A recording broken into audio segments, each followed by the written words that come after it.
And then I don't know. I'm not sure what we're going to do. To be honest, if we can't get YouTube back up, I don't know what we're going to do.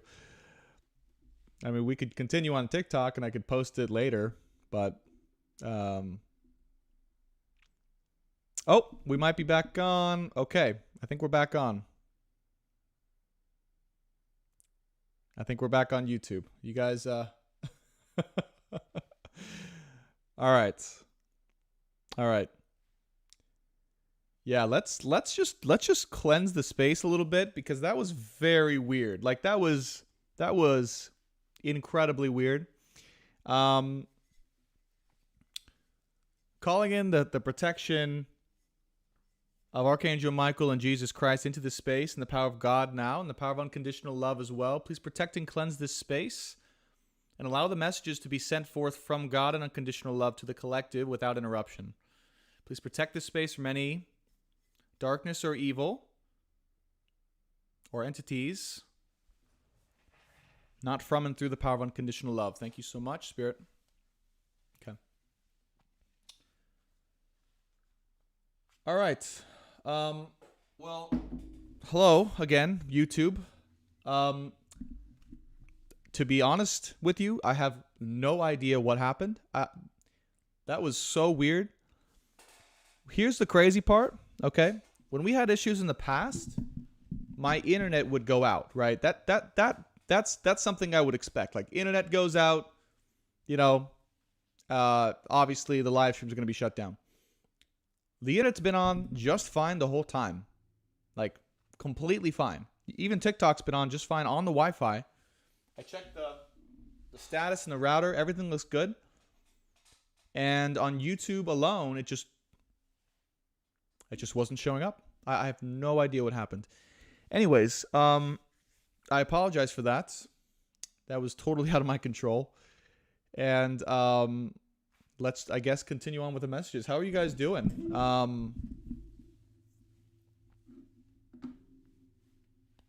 Yeah, I'm a little concerned about that, but I think we're going to be okay from here. Let me see what you guys are saying. Michelle Pierce, I like YouTube because I can keep up with the comments. This happened to my friend Nikki. Wow. Yeah, so just so you guys know, if we happen to get, I'm just going to say this once so we don't go through 10 different shutdowns if that happens. If this happens, it's going to be completely out of my control. If you guys, as a last resort, I'll try to see YouTube and get that back up if I can. As a last resort, if you guys want to, I will finish this live, but it'll be on TikTok if YouTube does shut down again. So you can find me on TikTok. My name is BR_Tobias. Okay. If someone could do me a favor and share that in the YouTube chat, I would appreciate it. Okay. Taylor, I think a lot of people needed to hear what was being said, and I think it was blocked. I think it was just blocked. I'm just, you know, it was a very heavy moment. It was recorded. I believe it was recorded. I hope it was recorded. It was recorded at least on TikTok. I don't know if YouTube deleted it. Anyways, let's continue on. I have no idea where we left off, but that's okay. So we're just going to forge on here, and I'm going to keep my eye on YouTube this time just to make sure it's still going. And thanks again for your patience. I really, that was just crazy. But we have good connection from here on out, so let's do it. Okay.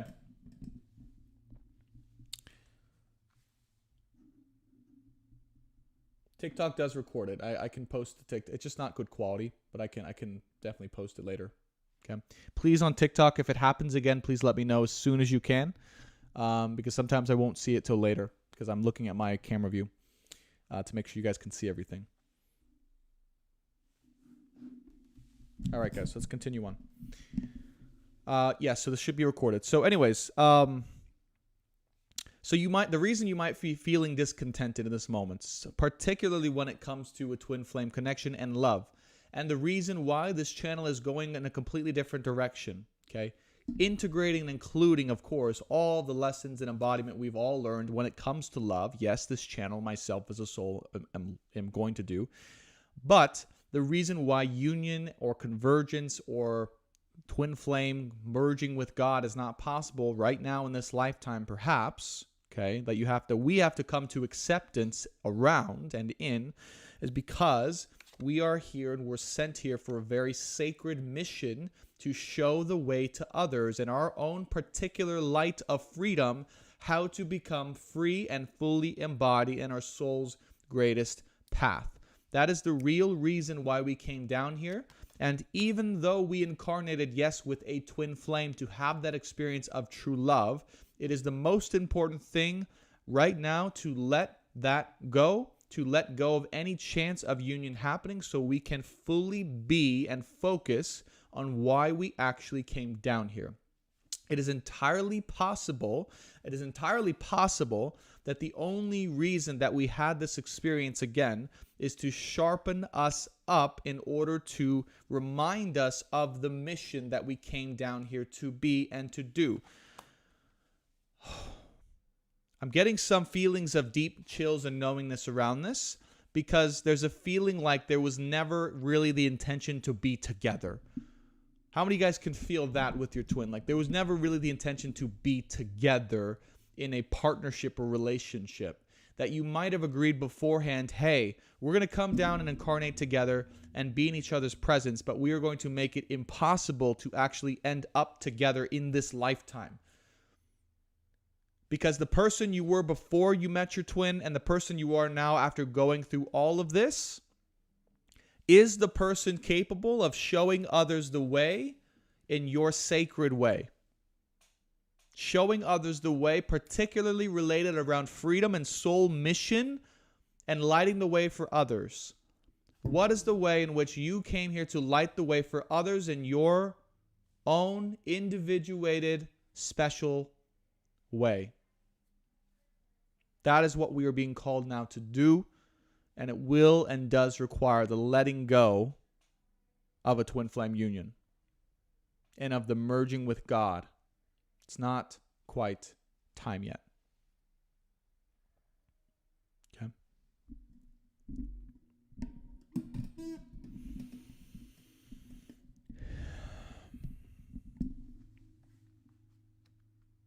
But that does not mean that love is not on the way.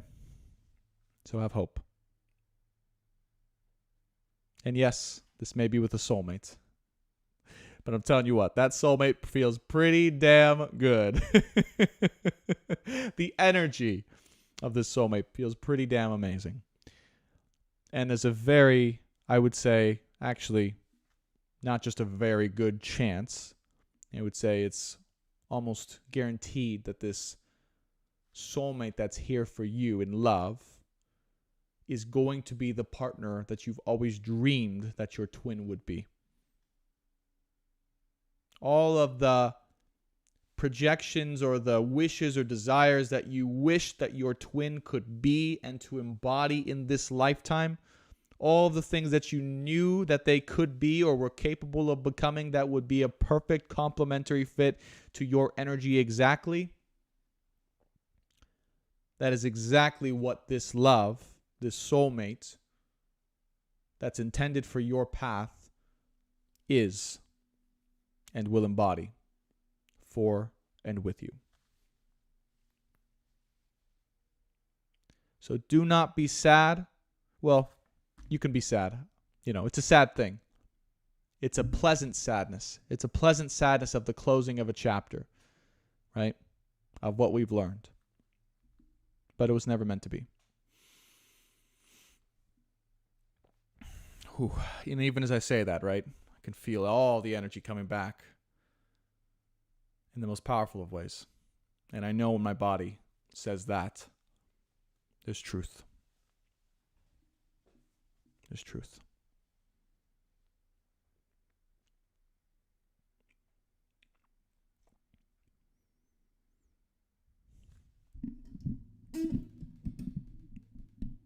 So allow that discontent to guide you.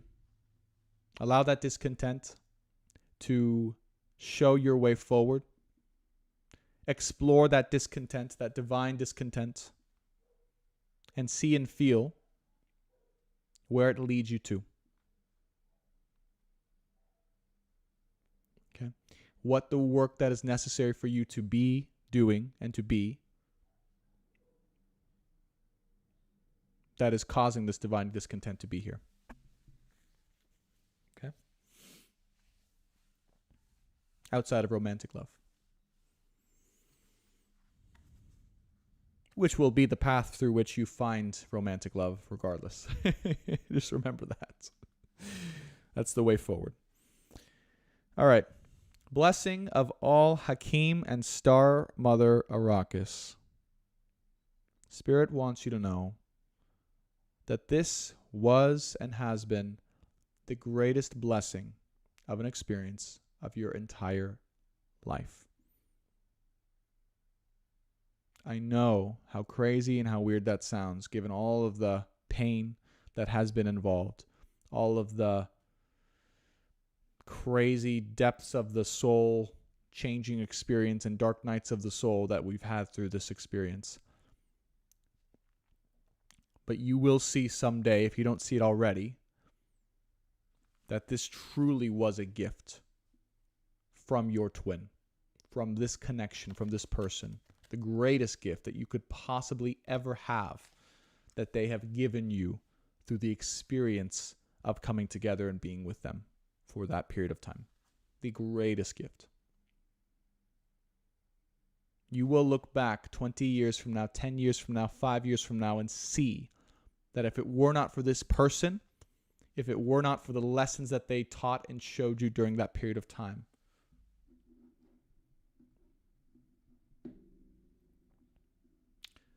that you would not in any way be on the path you are on now, or be the person that you have become now, which is the greatest version of you. Okay. So be sure to send that gratitude and love. Okay, as we close out. And the Star Mother Arrakis card, the first feeling I get as well, as we finish up this oracle reading. We have two mother cards, by the way. We have the Divine Mother Manifests, and we have Star Mother Arrakis. Okay.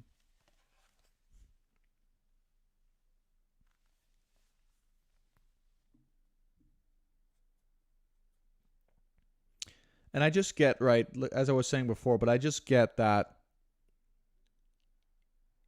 if you were to, for instance, travel to the astral, or if you were to connect with your higher selves, if you were to connect with your soul in a way that kind of reminded you or helped you to remember the original intention of why you had this experience or came down with this person, that it's been perfectly and particularly aligned to give you these particular lessons before separating, before going your different ways. Perfectly aligned for that. And it was meant to be explosive. It was meant to be relatively brief. It was meant to be purely for growth. But it was divinely guided. Okay. And I do believe that this collective, right, if you've been following the story and resonating with the things I'm saying, we've chosen a life where growth was stimulated specifically by love. Always has been, and probably always will be. But I do believe that this was like the graduation of that. I really, truly feel in my heart of hearts, this was the graduation of our lessons in romantic love specifically, to graduate, to become in alignment with our highest and greatest soul purpose. This whole last chapter with the twin flame. I do.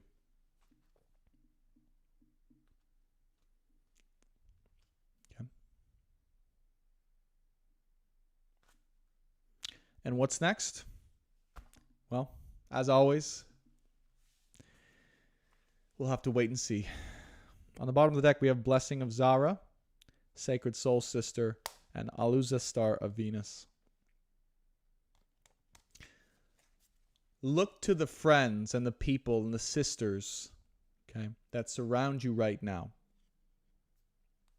the feminine warriors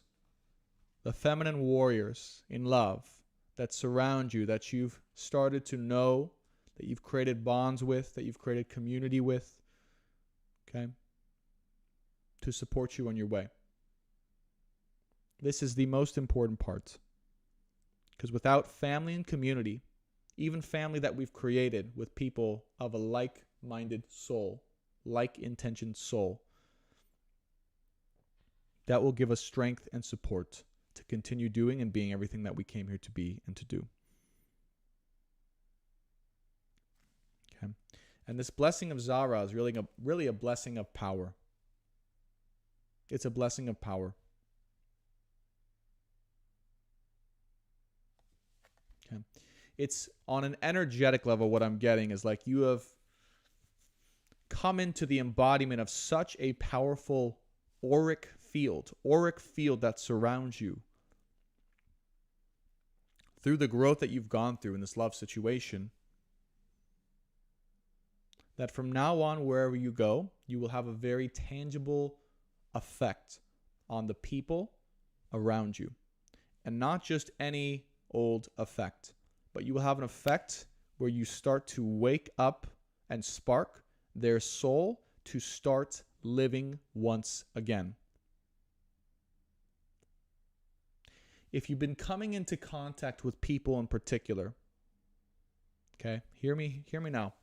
If you've been coming into contact with people in particular that seem not yet to be awake fully or living fully, or who are confused as to what the hell is going on, who they are, what they're doing, your presence around them will have an immediate and very strong and tangible effect that will last a lifetime. And you have to know and be aware of this now. Because you will start to come into contact on an everyday basis with these types of people who are either completely lost along the way, just as we were at some time, or who are just about on the precipice of finding their way, and they just needed a moment with contact with your soul in order to completely change the trajectory of their life. But it had to take all of this we've been through to light your aura and your embodiment of that energetic aura strongly enough to have that level of impact around people. Okay? And so when I say we are spirit and light warriors, light and love warriors, spirit warriors for this collective, this group that we're channeling for, I mean that the more we can do this, the more we can simply be in contact with others who choose to be in contact with us through our beingness, the more we can have this tangible effect upon their lives and their souls and their trajectory. Okay? So just be aware that that is the responsibility. That is the direction. That is what has been created. And the only thing that we have to do, if you guys are wondering, okay, well, that's great, Brandon, but how do we actually do that? How do we actually do this work that you're talking about? Okay. It's about beingness. It's about the brighter that you can shine. The brighter that you can shine. This is channeled right now, by the way. The brighter that you can shine in your own soul, in your own auric field, in your own beingness alone will have absolutely the intended effect around everyone you come into contact with. And so you don't have to worry about doing a certain thing or doing a certain thing a certain way or doing a specific.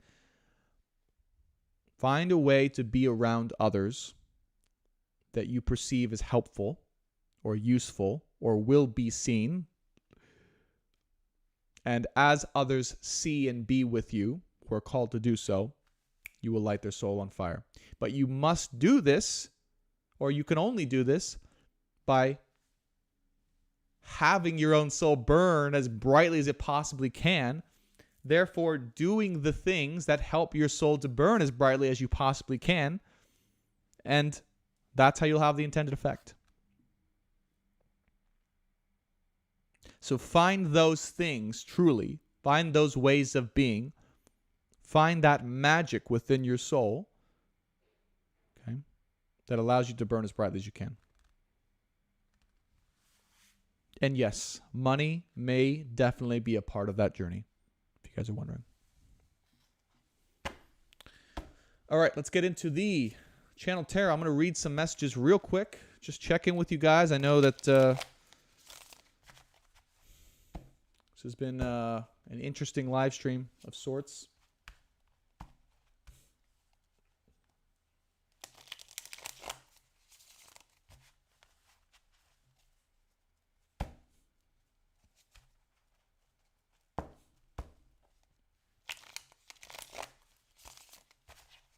I got to share something with you guys, too. I can show you later on if we have time with the astrology. But I was looking at my own chart specifically, and my North Node is in Capricorn, in the 3rd house, conjunct Pallas.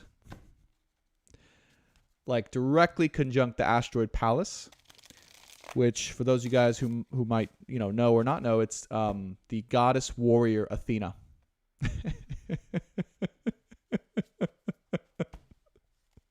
How cool is that? So it's like my destiny, right, is to be in the 3rd house, right, communicating and leading the goddess feminine warrior collective.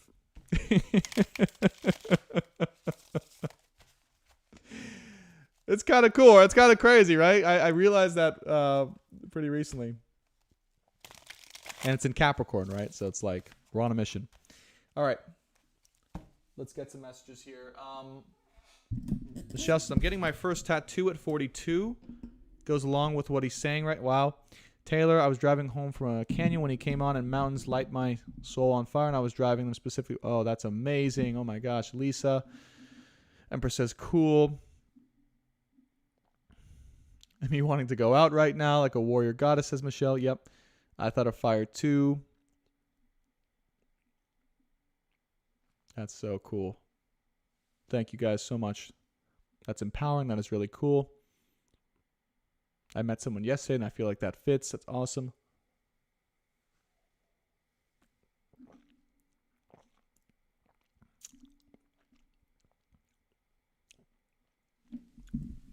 How's the connection for you guys?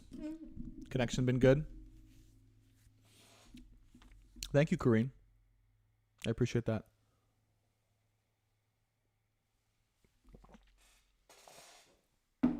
All right.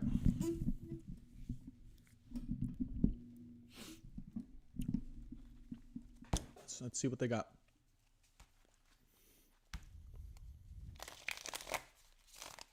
Thank you, TikTok. TikTok, you guys are the best. You guys keep me aligned with what's going on YouTube. TikTok and YouTube, that's like my platforms. All right. So we're using the Wild Unknown. They were specific about this deck today. I thought it was going to be the Thoth or something like that. Also might be getting the original Rider-Waite soon. I think that's going to be, yeah, they're saying it's going to be a good archetypal kind of thing. Spirit guides, loved ones, masters, wise ones. Yep, messages for the collective.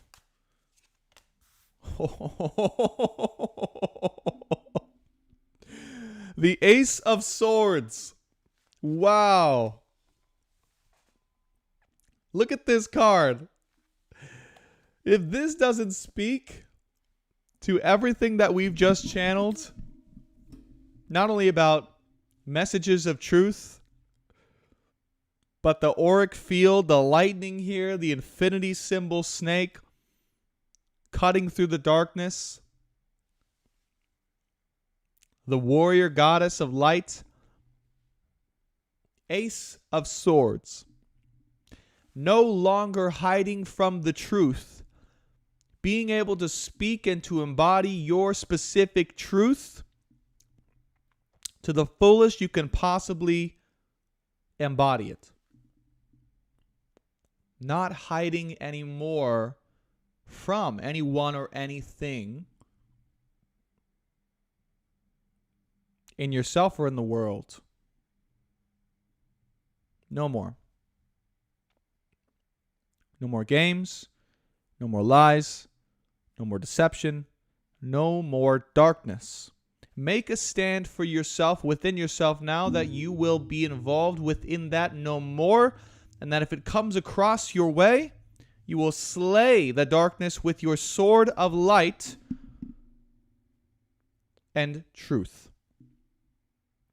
Always. We are here to speak the truth, to be the truth, to represent the truth. Always. So make that inner commitment. If you're ready, if you want, if you desire. Never have to do anything. But if you're ready, make an agreement that if someone is around you or is put within your vicinity in life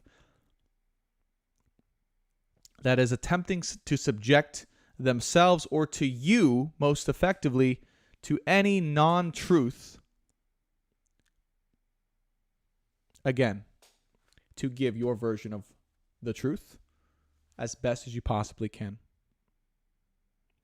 Pragya. Lovely, sweet soul. She's been on here for a long time. And she asked a question in the last live stream about the spiritual warfare. And I never got a chance to answer it. I think I just blanked on it. And I said I might answer it, but it just came up in this moment. And in case you were wondering, Pragya, it is a very, very real thing. And there are those that will choose and embody freedom, and there are those that won't. Okay. The very essence of control and or manipulation and darkness is very much a real thing that is attempting to make its way even more deeply into the crevices and roots of society.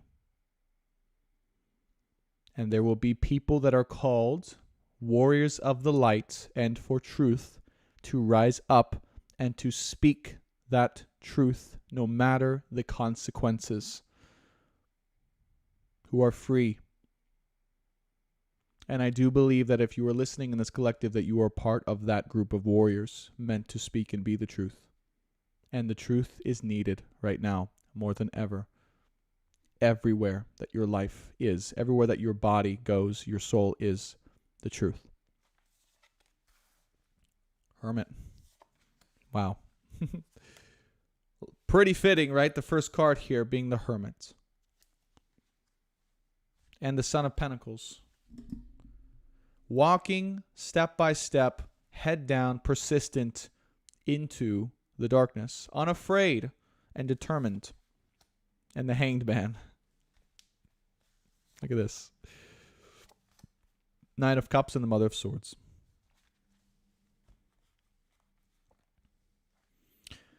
The vibe I'm getting here, all right, because love is always involved. Love is always involved. Love is always involved. This approach that we're taking here, the way of being, love is here. Love is involved.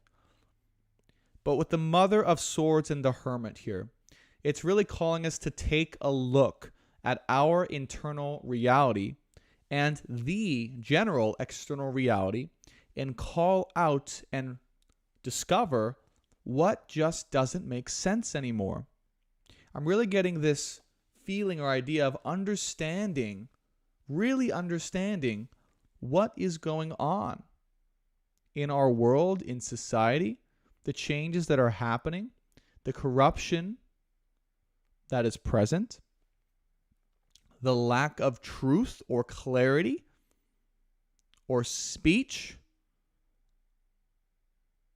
What is really going on?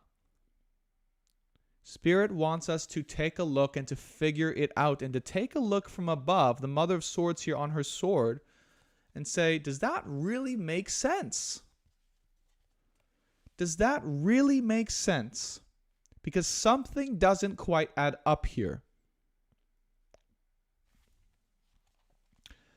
And I'm not necessarily seeing to go ahead and take action and run to the streets and shout the words of truth, right? Because we have the Hanged Man here underneath the Ace of Swords and the Son of Pentacles. But it is to begin on that path of saying, maybe something isn't quite right here with what's been going on in the society and the world that I live in.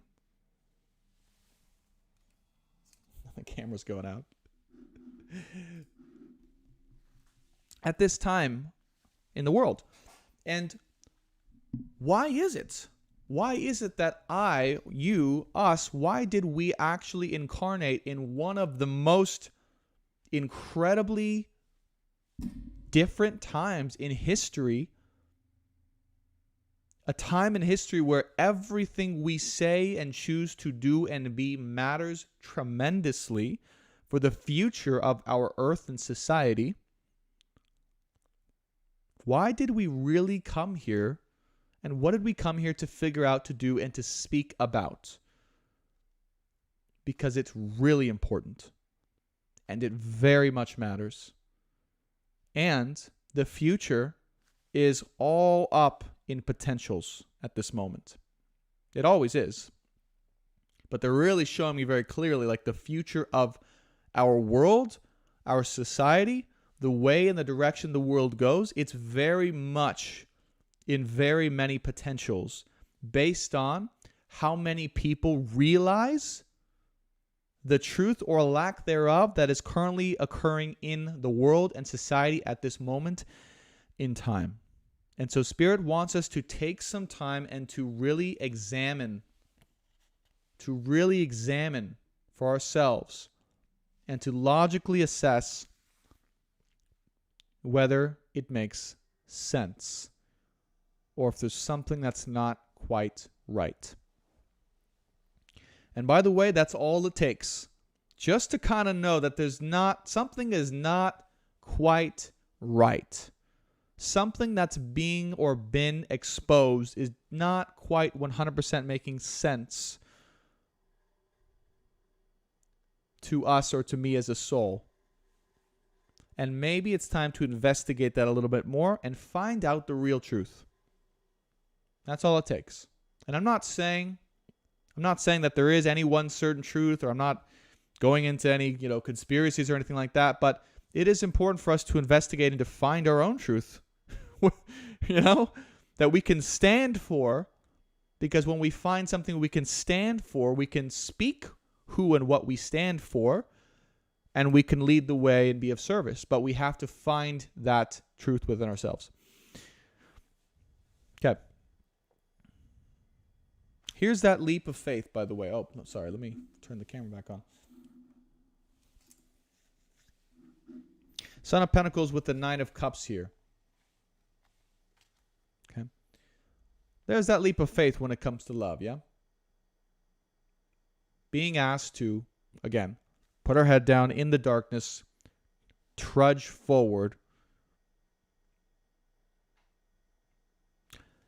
and to know that, and to actually have a truth around what they're saying too. Because love is the essence of, right, romantic love, yes, is here, for sure.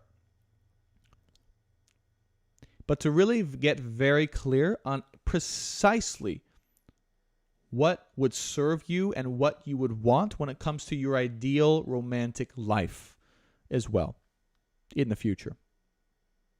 Or even now.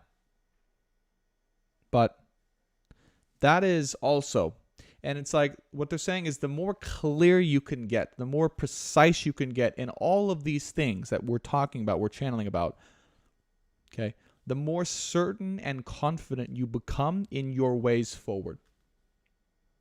That is the key. The more clear you can get with any and all of these things in these important subjects and areas of life, the more certain and confident and strong you can be moving forward. So that is the key. Wow.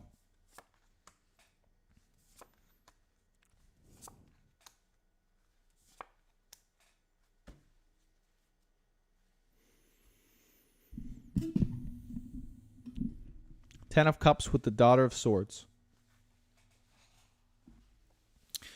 Oh, that Daughter of Swords.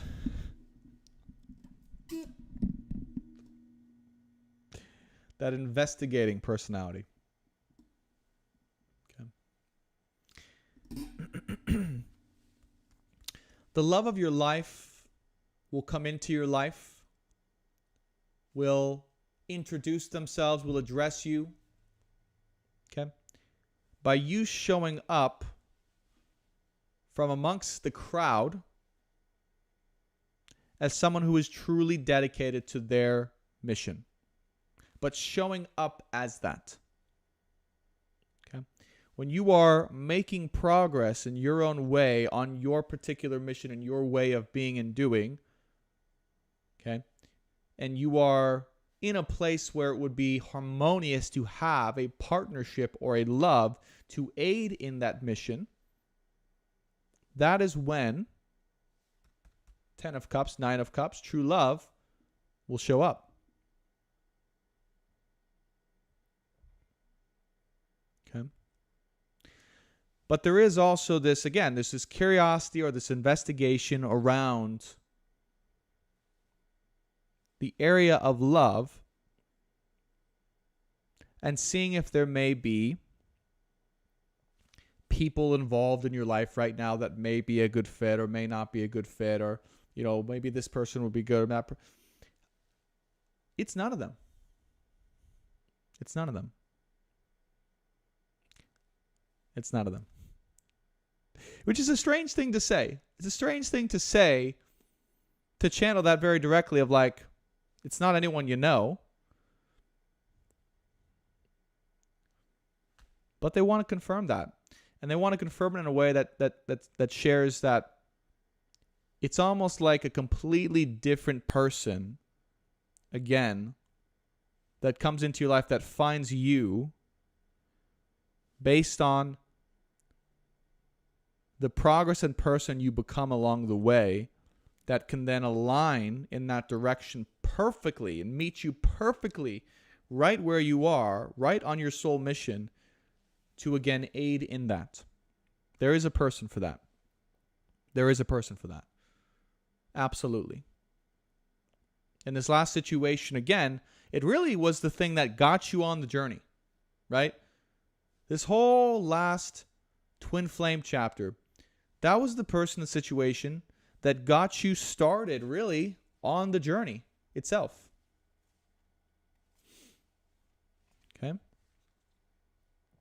So you started the climb up the mountain. And again, we channeled this, right? Maybe you were dragging this person along, trying to make them be something they didn't want to be, or was hoping that they would change their mind and get on the journey with you. You're like, wait, but we could just go here together. And we channeled all this, right? You had to leave them behind, and, you know, same thing here. But they got you on the journey itself. That's the most important blessing. And what will happen here is, as you are showing me, like, making this progress in an upwards direction, an aligned way, right? So consumed with that way of being, that progress, that mission. This person, as a part of the same soul group, by the way, part of the same soul group, which you develop as a part of you being on your soul mission. Very interesting. Channeling very specifically. I think they want me to assure you guys when it comes to love what's going on, so you guys can be at peace. So just hang with me here. But they're saying, as you progress on your soul mission, you will then develop like a soul group of people that are perfectly aligned with what you're doing and where you're going. And this person will come from there. Again, I don't know why they're being so specific, but they're being very specific.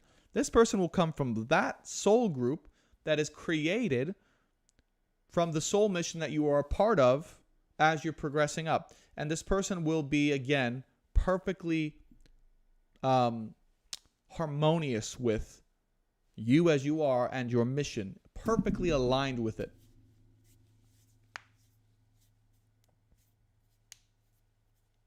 In ways that you could have never imagined. Like, it's going to be like they're just giving me the feeling or sensation for you guys. It's just like, whoa, like, was this person born for me? Like, was this person born for me? We just had something in TikTok. I don't know if that's a donation, but someone giving a heart. Like, thank you so much. That was so kind of synchronistic. It was like this offering of love. It's like, it's going to be so easy. It's going to be so easy. You're going to wonder how love could possibly be so easy.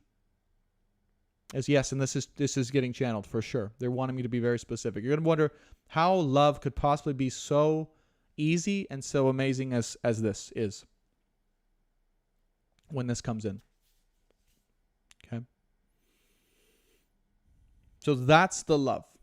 And that is why, if you guys are wondering, this last situation was and is no longer compatible, is because it was not that. It was not that. That was not what we were meant to have in this lifetime. Okay, this opposite but equal relationship of very triggering and intense, massive growth. Okay. We were meant to have a harmonious, loving partnership to aid us in our soul work in a way that complements us and is fun, easy, and enjoyable. Once we've done the hard work. Does that make sense? That's what they're sharing for this collective. You guys have to obviously find your own truth.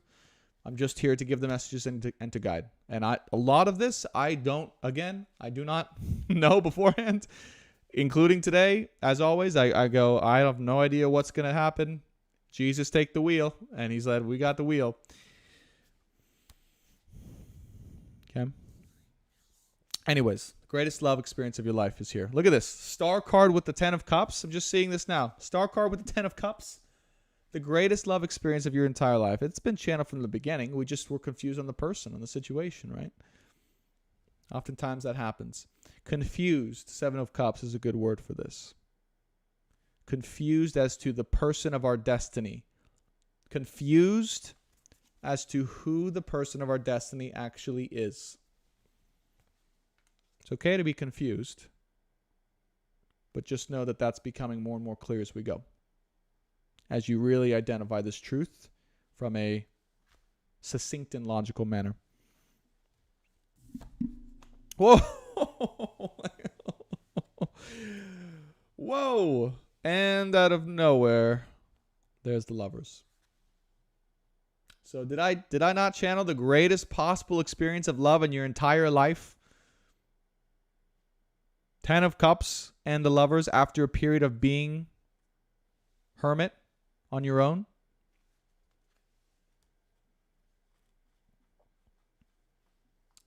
The greatest possible experience of love, the love of your life, in life, 10 of Cups with the Lovers after a period of being on your own, the Hermit card. Okay?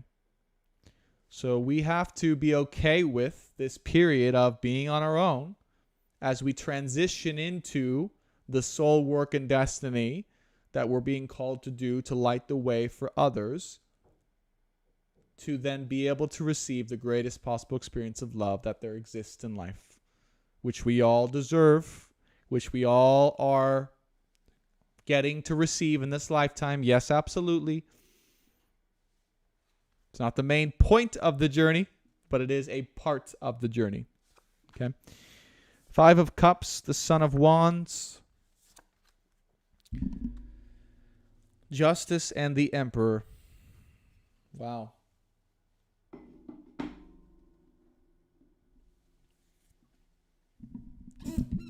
Oh, Sana made it into the group.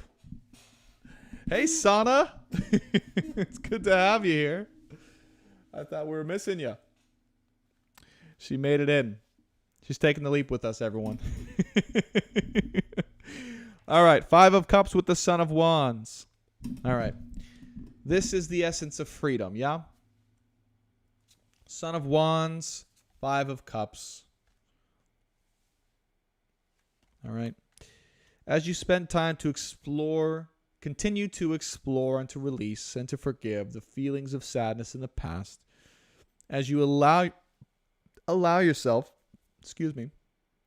to investigate and to understand and to integrate the truth of what was and the truth of what is and the truth of what you want and desire, as you allow yourself to take step by step into the depths of the unknown and allow yourself to embody the true essence of what freedom really is in your own soul, shining brightly as a light that you are towards and within the world on your soul mission. Remember, mission as we channeled and freedom. Your mission right now is to embody the essence of freedom in all of its components, all of its ways of being.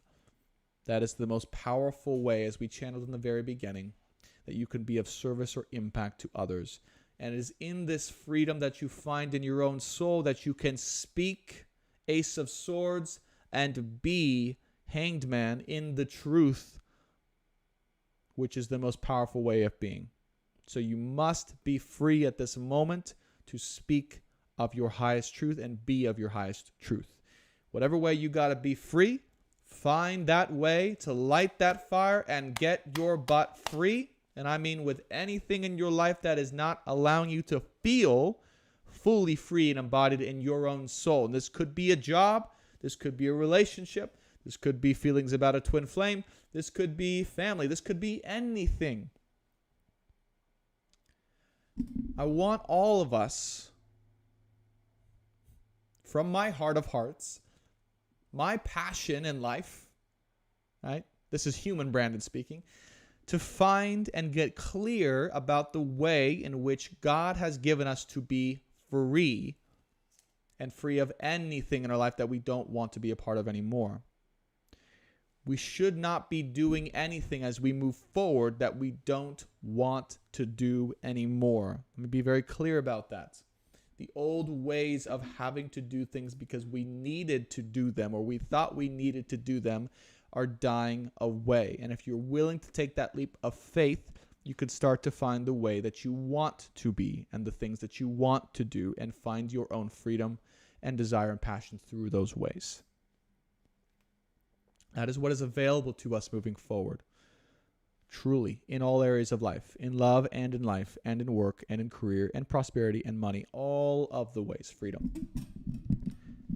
And the ask here is just simply to get clear and to really think about that and to say, if I were to just be open and consider maybe that it's possible that I could create this essence of freedom in my life, what would that look like? What would be the way that I could create this even more so in my soul, besides just embodying it? That's the first, most important part. But then from a logical perspective too, it's important to really open your mind to that possibility. Right? What way would that be? Do you want to have a storefront business? Do you want to own real estate? Do you want to have an online course? Do you want to have a YouTube channel like yours truly? Hello.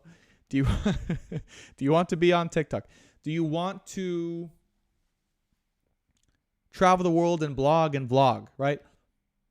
What way for you might that be possible where there is the opportunity for income? All right, Justice and the Emperor card here.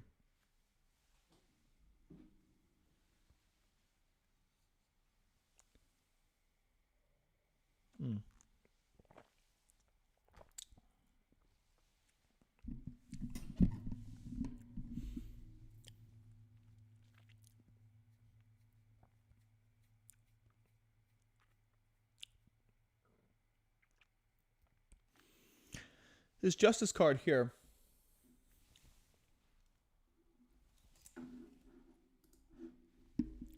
hopefully the camera can stay on this time. This Justice card here underneath the Seven of Cups, showing us the lessons and the reason why we had to go through that period of confusion. And it was really to identify, if you guys are wondering why this all had to happen, in love specifically, besides everything else we channeled, the other reason in love was to identify what our true wish fulfillment is. So chances are, through this last experience in love that you've had, you have now clearly identified or you have the opportunity to clearly identify exactly what is, from a logical perspective, Mother of Swords, your actual wish fulfillment when it comes to love. Because now you know what you don't want, what you're not willing to take, and you can clearly identify what is a fit or what is in alignment for and with you. So that is part of the lesson and purpose when it comes to love of what we had to go through. Justice, the 7 of Cups and 9 of Cups, to identify and be clear about our actual wish fulfillment. They're showing me that's the reason why in love specifically we had to go through the last karmic chapter involved with the situation. Okay.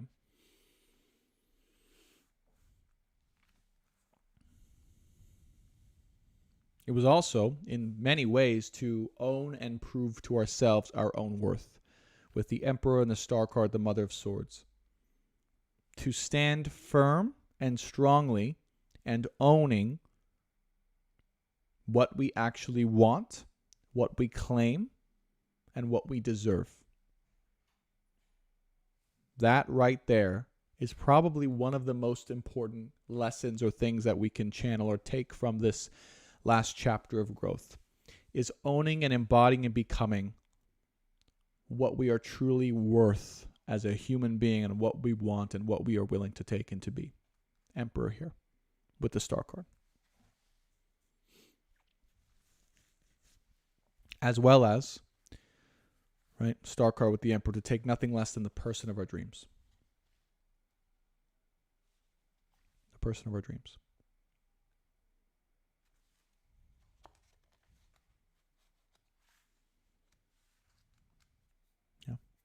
Also to have trust in the alignment or trust in fate to align us with the person of our dreams. That's the other thing coming through.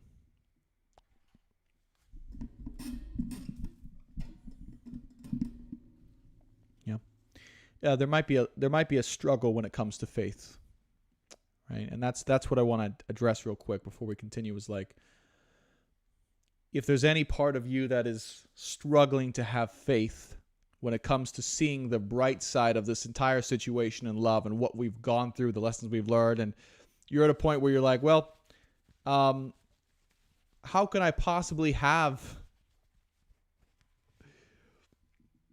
or continue to have faith in love when I've been through all of this and it just didn't work out the way that I was hoping for?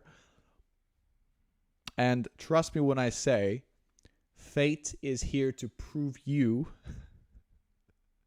fate is here to prove you wrong in your disbelief that it can deliver you the person of your actual dreams. And I say that with a smile, right? Because deep down you always knew. But again, if there's that hint of doubt or disbelief, just wait. Just wait. Because again, the love that is coming, the love that is on its way, it is greater than you could possibly ever imagine. And even though we were being called really to kind of let go and maybe even forget about that for a little bit of time while we focus on inspiring and being free and lighting others' souls on fire, truly, Spirit wants us to know and will continue to remind us, probably on this live stream, although we'll be talking about other things, probably, I have no idea, we'll see,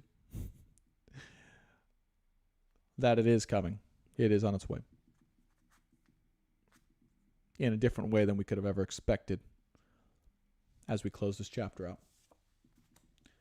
Last, final outcome cards. We have the Son of Cups, the Father of Swords, and the Father of Pentacles.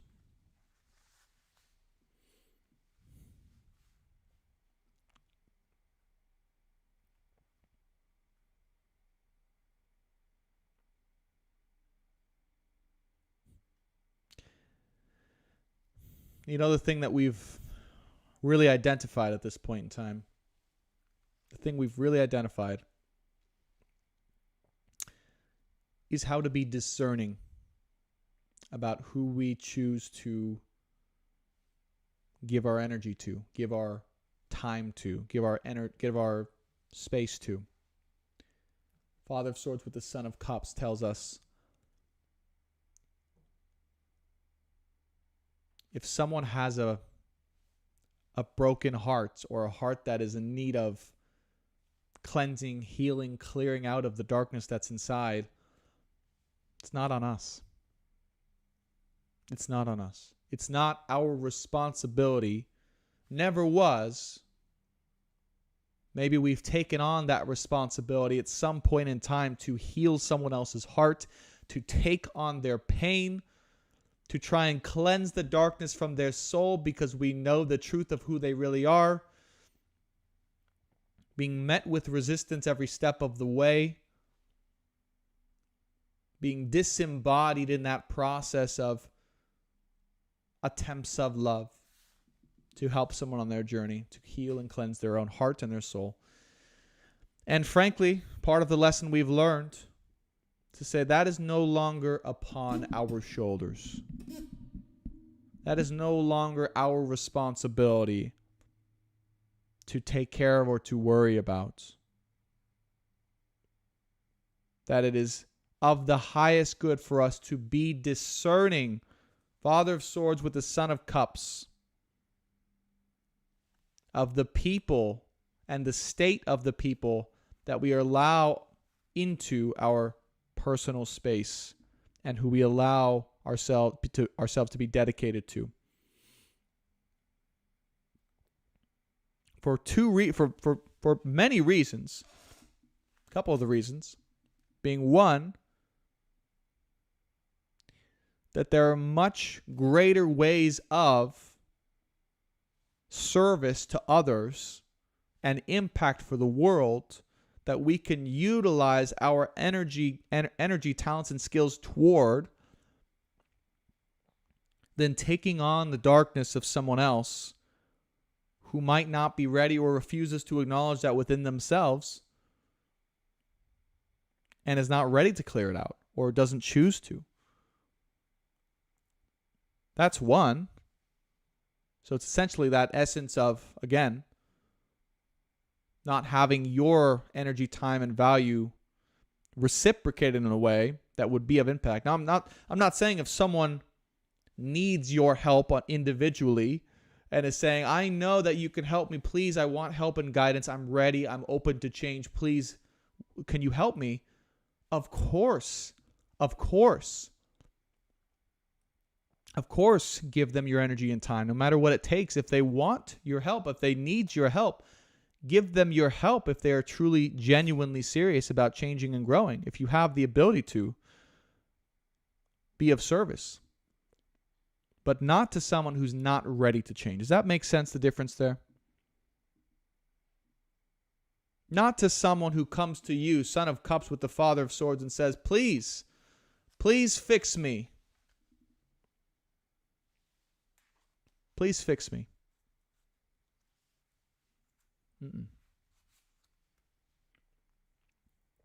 Okay. And the real purpose for this, again, Father of Pentacles, I really, very strongly with this card, I don't know what it is about this card, Father of Pentacles, but I get the creation of your own freedom and empire. The creation of your own freedom and empire. Obviously, freedom's been a big theme for us and for me today.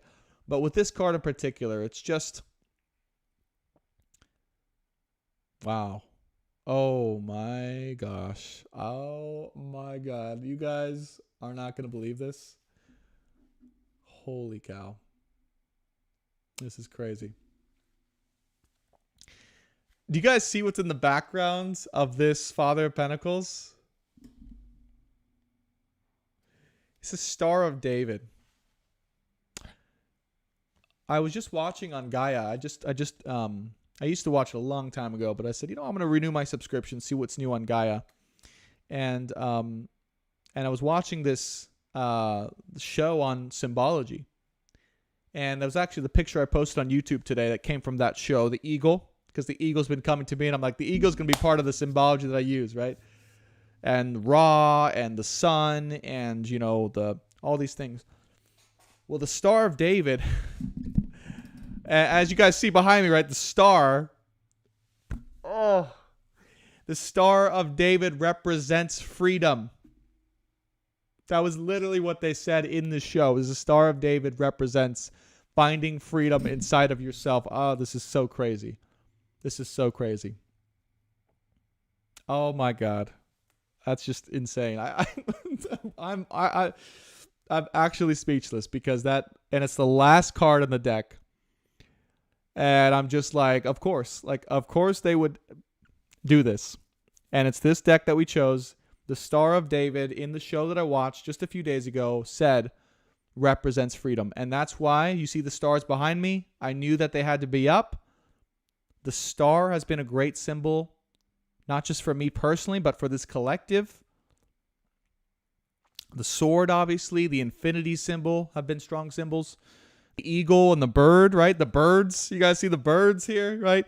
So, but that's what it is.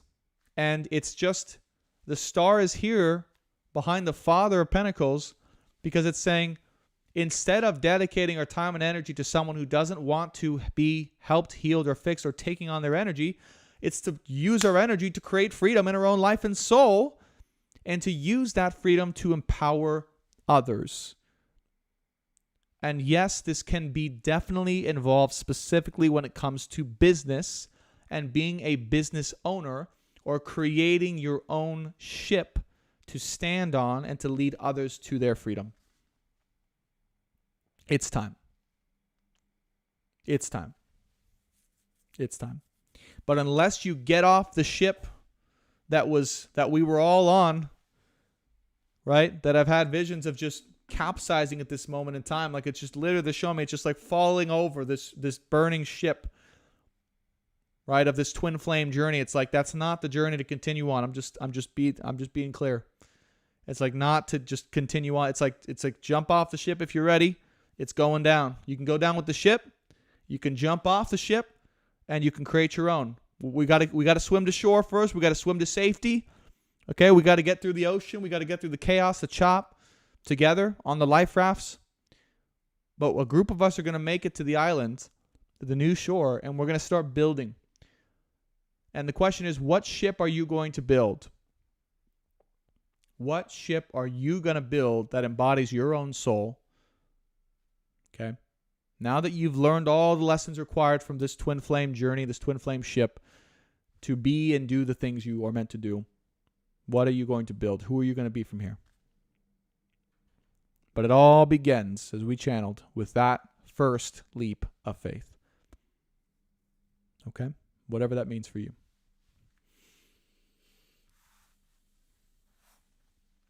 All right, I'm going to show you guys the cards one more time, and then we'll finish this reading. We'll get into the astrology. And we'll close out here from there. Bottom of the deck, by the way, is the devil. Excuse me. The devil. Right here. Okay. The devil. So speaking about, and I try to be as real and, as I don't want to be overly dramatic here. But the devil is here. The darkness is here. The darkness is present. And it's underneath the deck. By the way, meaning that it's present, but it's not obvious. Okay? And by the way, if you guys have been following me for a while, you know the darkness has been a part of this channel. It's seeped its way into the channel. It's tried to get in many times. In fact, it probably was in here today, shutting off the YouTube live stream. The devil. The devil being the darkness that cannot be obviously seen, but it's felt, it's noticed, it's taking hold, attempts to take hold. That is what I'm speaking about in terms of what is happening right now in all of our lives and in society overall and in the collective. It's here. It's very present. And the final message I would share to end this particular reading is, we really do have to see it for what it is. We are really being called as light warriors in this moment. I mean, we have the Ace of Swords with the light as our first card. Light warriors. We are light warriors. In fact, that'll probably be the name of this collective live stream moving from here on out. Light warriors. We'll see. But we have to get very clear on what that darkness is and what it looks like. Insidious is a great word. It's insidious. It is insidious. But it's becoming more and more exposed as more and more people wake up to it, to the truth of what's happening, of what's attempting to occur. And again, I don't want to get too dramatic, but I really am being called to go here. Like, look at the book of Revelations. Look at the book of Revelations. We were just speaking about this yesterday with a friend. Okay. And look at what they talk about in the rapture. Okay, metaphorically, of course. I'm speaking about this metaphorically. When Jesus, okay, the light of Christ, Christ consciousness, people with their hearts fully opened and awakened, come in and take a group of us to heaven, which I'm equating to this island or shore that we're trying to go to build a new world from, and the rest of them go down the, or on the ship. That's what I'm referring to. And they talk about this in the book of Revelations. And we are a group here who have had our damn hearts opened because of this opportunity. And that's what we're here to combat. So, Praga, to answer your question, yes. We want to talk about spiritual warfare. This is spiritual warfare. And our weapon is love. Our weapon is love. Love and light. Love and light. Love is great. Like, love was our catalyst, right? And love is obviously our, it's the greatest magic. It's magic because love can transform. So you can use love to transform anything that's occurring in your life, to transmute it into its highest capacity. Love specifically. But light is just as important in a different way, because light for me represents knowledge. Ace of Swords. This is light. Light warriors. Oh my God, that's crazy. They're confirming this. Because I've had this feeling, I'm like, I think we're gonna be the Light Warrior Collective from here on out. I know we've had a million names, but Light Warrior Collective is really calling to me. Light and Love Warrior. I'm not sure yet, but I really feel this collective is a Light Warrior Collective, meaning that our weapon is truth, and our weapon is light, and our weapon is illumination of truth. So we are illuminating the darkness with light, which is truth and knowledge and communication. That's why, right, if you guys have been part of this, like, what do we do every week? Well, we speak out the truth of the energies that are happening. We speak the messages of God. We speak the messages of truth. So, anyways. And love, again, has been the greatest catalyst for that to happen. Romantic love. Okay. Anyways, that's what I have. In terms of the collective updates. I'm going to take a brief break and sip some cacao and read some comments. And see what's going on here in the live stream here. You know what's really interesting?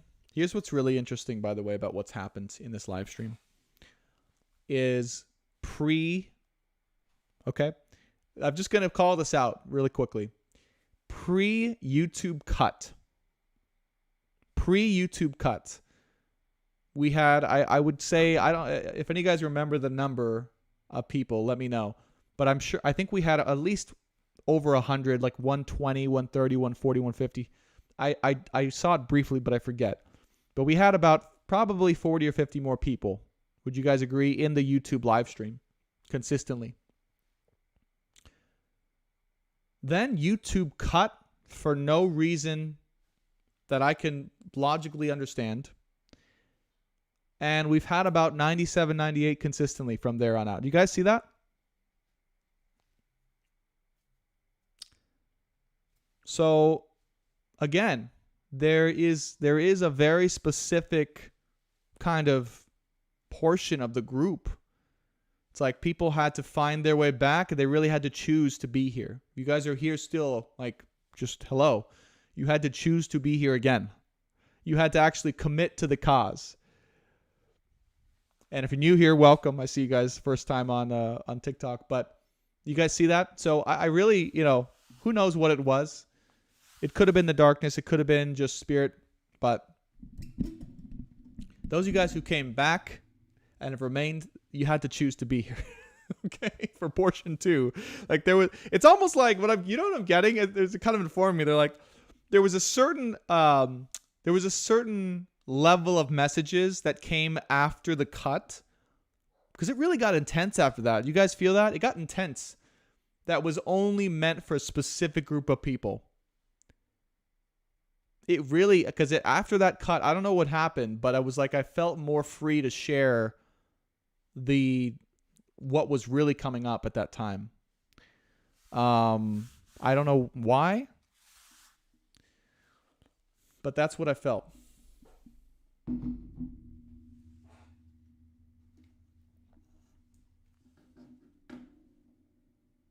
So they might be staying on the ship. I don't know. I don't know, but God bless them either way. God bless them either way. Okay. Oh my God. Hello, Miss Fabi. First time on your live and on my birthday. Hello. Lisa says, I was on a mission to get it back. I love that. I was on a mission to get it up and running again. Right. 111 on the live stream, of course. Okay. And let's see. Green Lemon says, thank you. I feel like your readings are more like teachings. I feel like so many people are focused on the relationship aspect of the twin flame when they read and not the actual purpose of the twin flame. Thank you. Thank you, Green Lemon. I feel that that's where, I'm going to be going more is like, they're going to be readings, but in the readings themselves, like I'm probably still going to use the tarot, but as I learn even more about the tarot, it's been becoming like lessons or teachings generally within the reading itself, which is just, I don't know where that's going, but that's kind of what it feels like. So thank you for clarifying that. I think that's more of who I naturally am than just reading about the specific twin flame journey or, just reading the collective energies generally. Like, yes, that happens, but yeah, it's going to be more teachings within as I learn more too, by the way. Okay. All right, let's, I haven't even taken a sip of cacao. Let me drink some cacao and then we will get into the astrology. And then if I have the energy and time, we'll do some Q&A afterwards for you guys. So, Sana, if you are still here, or I don't know if she popped off, but if you are here, hello. We'll take questions at the end. If she's not here, I'll just kind of freestyle. You guys put your questions in. I'll go search for some that I think are good. Sana, if you are here, if you want to start gathering questions, you can do that as well. Okay. All right, guys. Let me just take some cacao.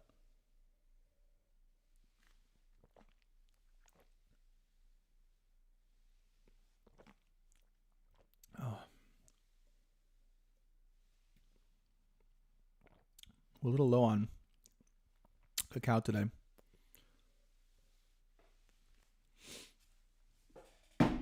So we'll see how long the energy lasts. All right. By the way, I'm glad I remembered this midway in the stream, so I didn't forget. But personal sessions are now open again as an official announcement. Yay! But I'm no longer offering at this moment in time. My compromise with myself was to not offer love tarot readings for the time being, possibly ever again. I'm not sure yet. I got to think about that. But I just don't have the desire or the inclination to do so or feel that it's in alignment at this time. But I am offering recorded soul mission astrology readings, and I lowered the price on that. So it's down to $250 instead of $275. And then personal one-on-one live sessions are also available. Those are going for $333. And then the guidance container that I've been working with clients within and co-creating with them. We're going to be getting like just what I feel is an amazing transformative container to work with me. That goes for $1,500 for a month. And you basically get connected access via Marco Polo. You get a session a week with me. And then, of course, like weekly readings, personal readings, as well as like extended support for your particular area of growth. That could be in any area, whether it be business and financial freedom, love in particular, soul growth or spiritual healing or anything like that. So all of those are available on my website, brandontobias.com. And yes, they are officially open and ready to rock and roll. This is the official announcement for those things being back open. So there you go. As a caveat. The other little housekeeping thing I would ask for you guys is if you've enjoyed this video so far, and of course you want to be a continued part of the live streams and the collective updates, be sure to hit that subscribe button and do me a favor, hit that like button. Helps this video and channel grow. So of course we can guide more people. All right, enough of all of that. Let's get into the astrology for the week ahead. May 23rd, 2021.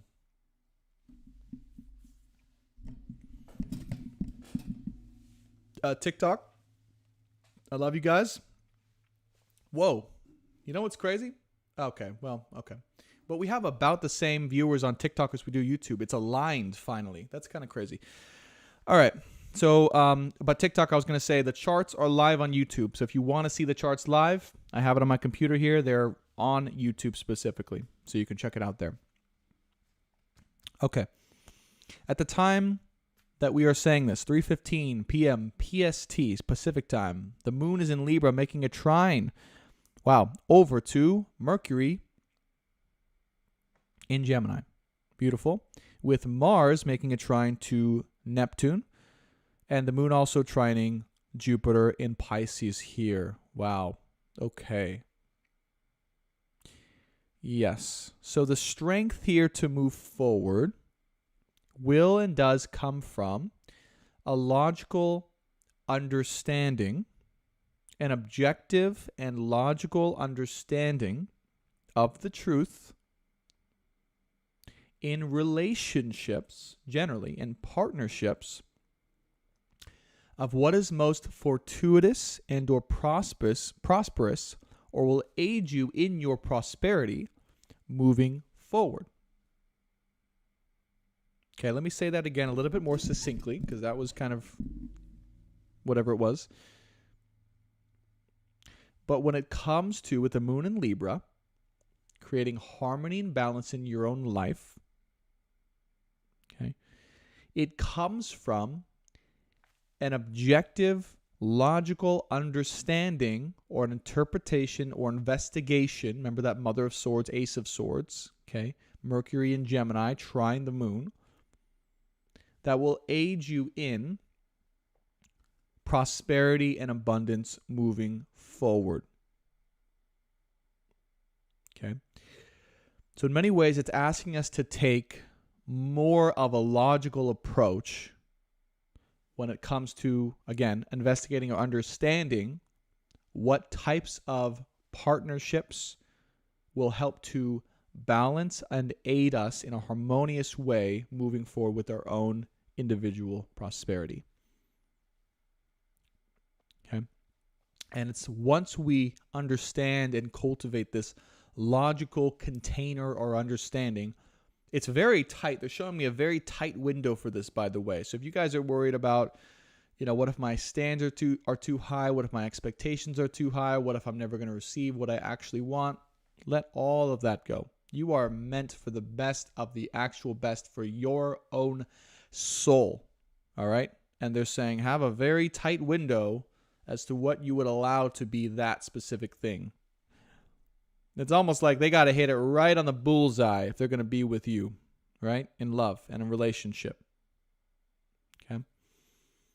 Once you have that created, that will be very, very harmonious when it comes to your money and abundance for whatever reason. I'm not sure why that's connected, but it definitely is. Okay, moon in Libra, trine Jupiter in Pisces.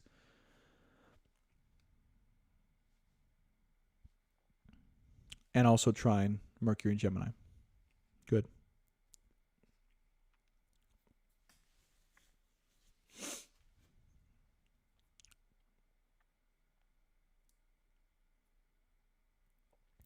I'm not sure why, but they're also emphasizing home and family for some reason.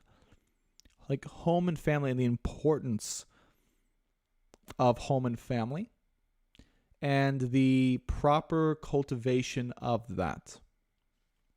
And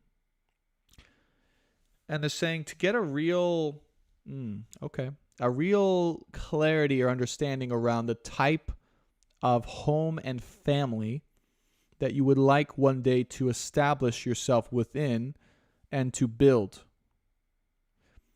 Where and what kind of home base is the term they're using, would you like to be a part of that will be the most harmonious for your mission, your work, and your prosperity, that is replenishing for you, that is lighting your soul on fire? Home and family. Support system is very, very big. I don't even know. They just threw that in there. I don't even know where that's showing up in the chart. I'll be honest. I was kind of looking around. I mean, where's Cancer, right? Cancer. I mean, we got Mars in Cancer. Oh, well, that makes sense. Okay, I get it now. Sometimes they give me stuff without even seeing the alignments to talk about. Mars in Cancer, trine Neptune in Pisces. All right. So that's where this initiative of knowing or understanding or getting clear within or because of, right? The home, family, and support system that you can imagine or visualize for the future. Because that also, they're saying, that will be a vital part of your work and your mission too. So it's not just everything we channel, right, is about your, the actions you're taking, what you're doing, what you're being, the freedom you have in your own soul. Like that, all that's amazing. But they're saying as a secondary support to that, there's going to be home and family too.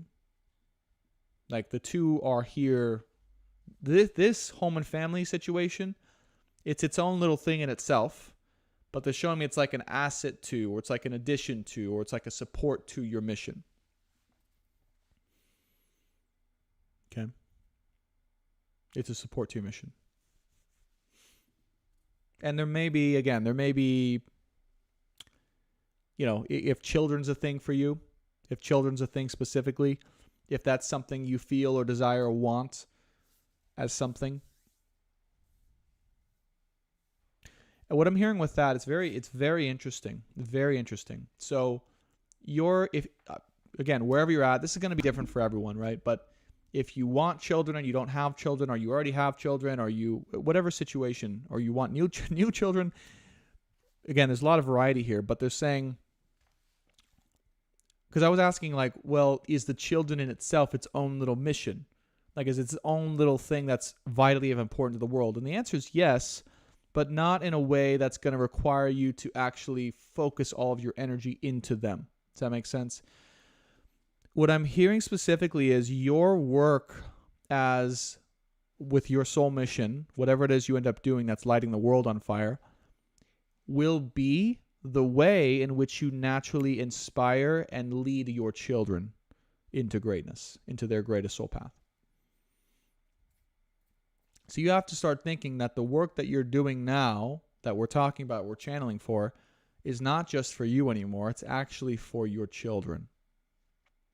It's for your children. It's for your family. Because they're going to look to you as a role model, as an inspiration to what is possible and the type of life that they're going to choose for themselves. And if you are so lit on fire with your own soul work and passion, they're going to be like, well, I guess that's how we live our life. Like, I guess if that's what mom or dad is doing for their work, and by the way, obviously, with the partner that's aligned with that perfectly, then we might as well light our own souls on fire as soon as possible and be the greatest we can be. But they're only going to do that or know that or feel that if you are in that energy yourself, if you've created that life for yourself. You know what I mean?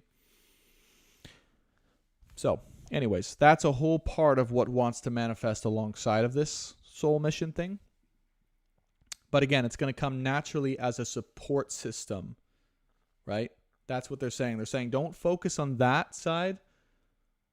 They want you to focus on the primary mission first. Then the support system will come as a natural result of that. Does that make sense? And then even when that happens, and let's say if there is more new children or whatever, you're going to basically light their mission up by doing your mission. It's not going to be, you necessarily having to like just focus on them. So anyways, that's what they're showing me there. Of course there will be that, right? Obviously, but that's what it is. So that's part of the freedom too. Part of the freedom is having the freedom to both do your mission, but also spend enough time in the vicinity of your children or your family, to light their lives up as well. So that is why freedom specifically is also very important in a very tangible way to create that. All right, let's move forward. I think I need some water real quick. Oh. You guys good on YouTube? All right, good. We're all there. We're all here. We all made it. We're swimming ashore. All right.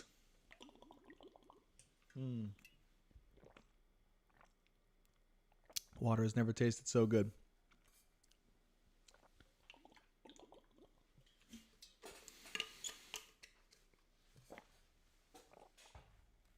Oh. By the way, they keep showing me this image that we're literally in the middle of the ocean swimming right now. Like we're just swimming across the ocean. It's kind of crazy. All right.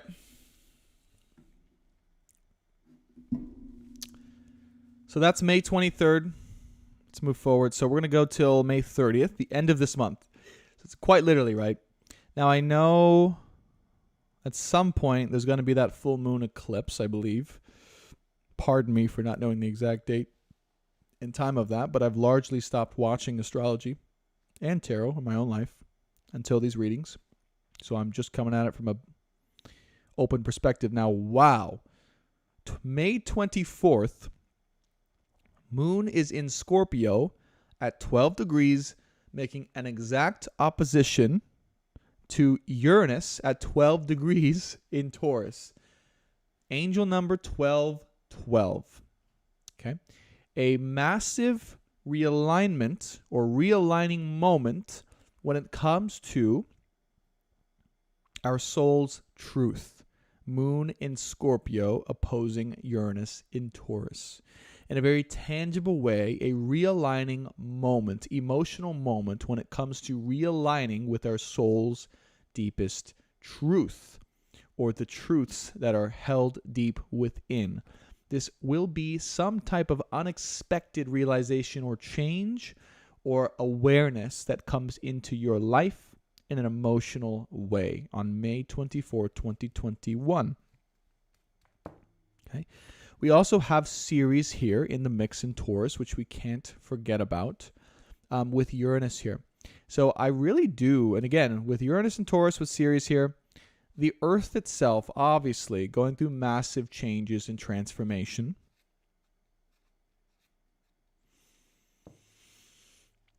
But it also strikes me as a way in which we're perceiving the actual planet itself for some reason.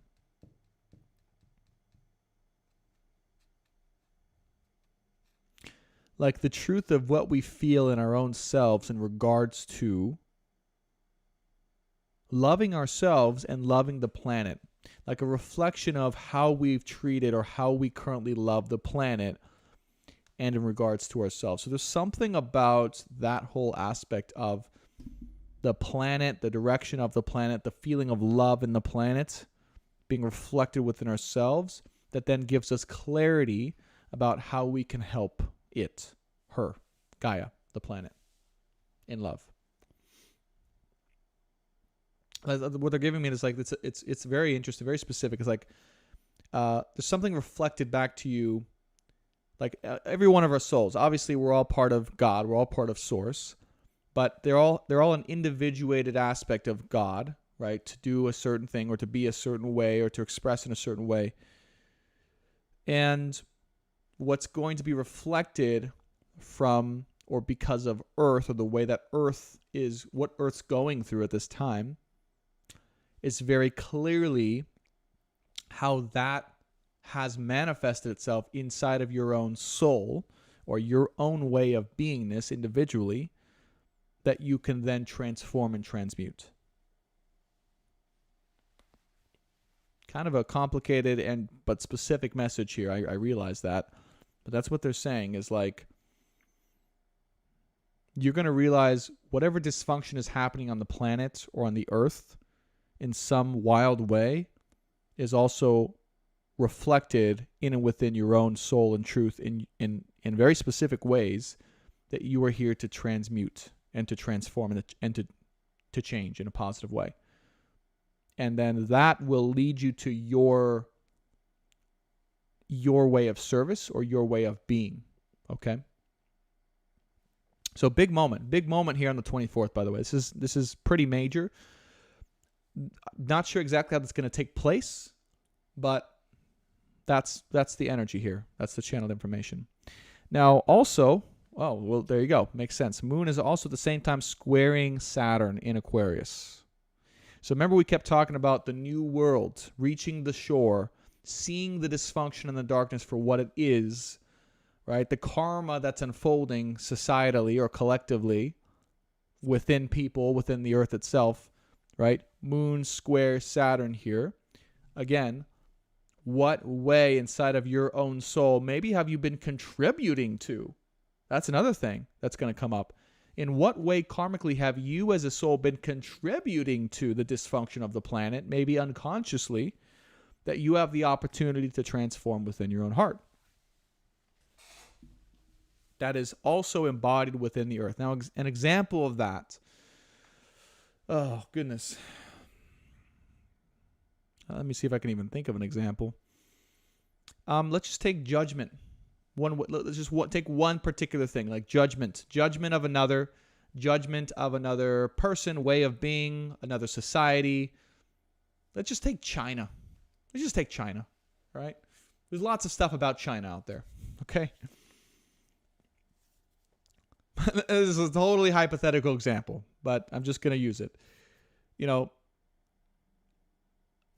us seeing and potentially judging the Chinese or China in general as one hypothetical example, not saying anyone does this or this is even true, right, would be one way that is reflected in our own souls that we are currently embodying, if that is a truth down deep inside, that we can transmute and transform, that would help with the transformation and transmutation of love on the earth itself.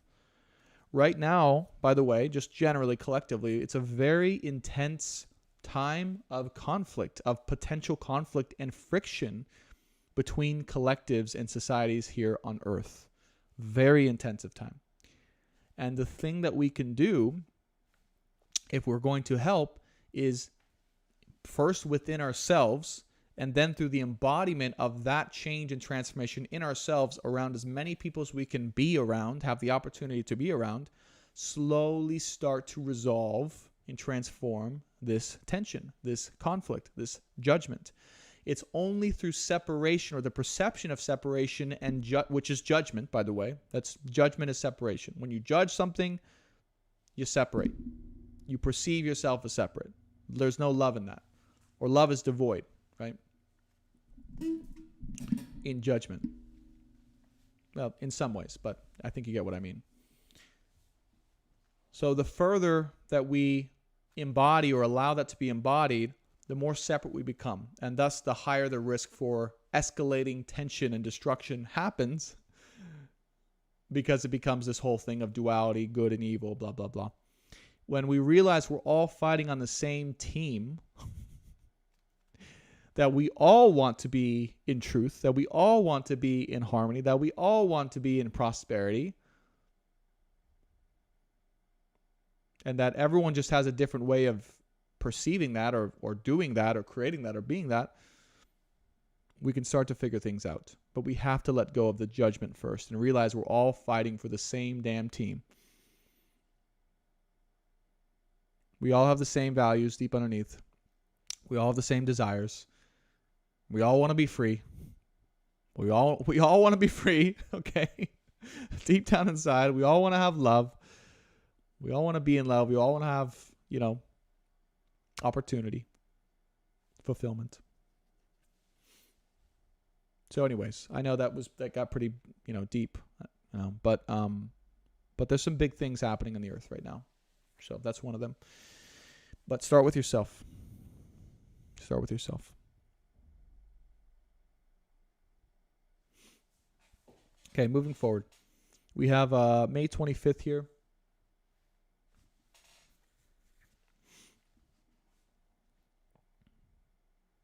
Beautiful. Moon at the end degrees of, hold on. No, okay. I just don't want to miss the full moon here. Which is actually going to be coming up pretty soon here. So May 25th here, I think just before the full moon starts or happens, or the eclipse. It is going to be an eclipse, I see now. Because the moon's going to be conjunct Earth. That's why. Okay. Makes sense. Moon in Scorpio trine Neptune in Pisces, opposing Lilith in Taurus. Yes. There's also quite a big confrontation, perhaps, or an addressing of, or the realization of our judgments against sexuality, of sexual energy, of sex generally, of promiscuity, of freeness in the human body, right? Of indulgence, of all these types of things. You may feel this already, okay, coming up.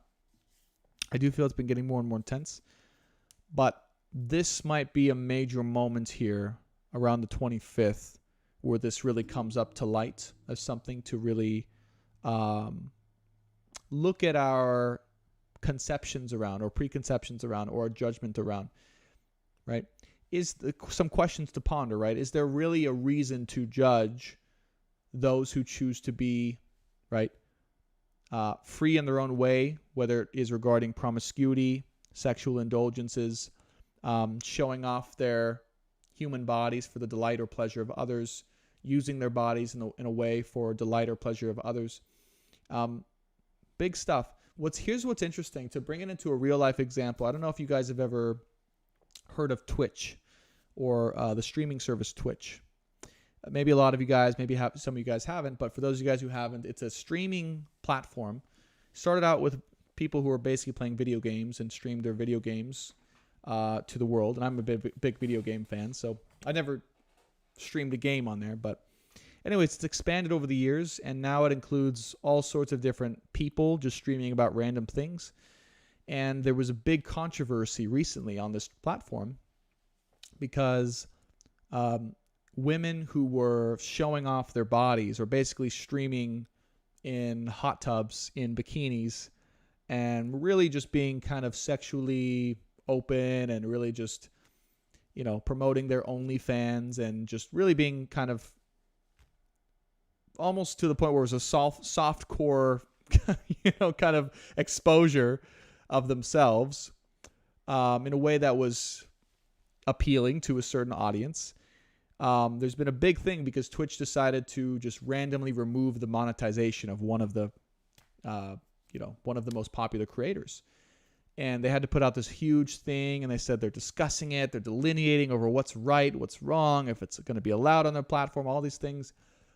And so it came up as like, that's something that's really got to go through a bit of a transformation, because these women, part of the argument on their side was, well, we should be free to be on this platform and express ourselves in a way that, we can and desire to do, in a way that allows us to be free and make money, frankly, to be free, in a way that, is benefiting them and benefiting their audience in their certain way.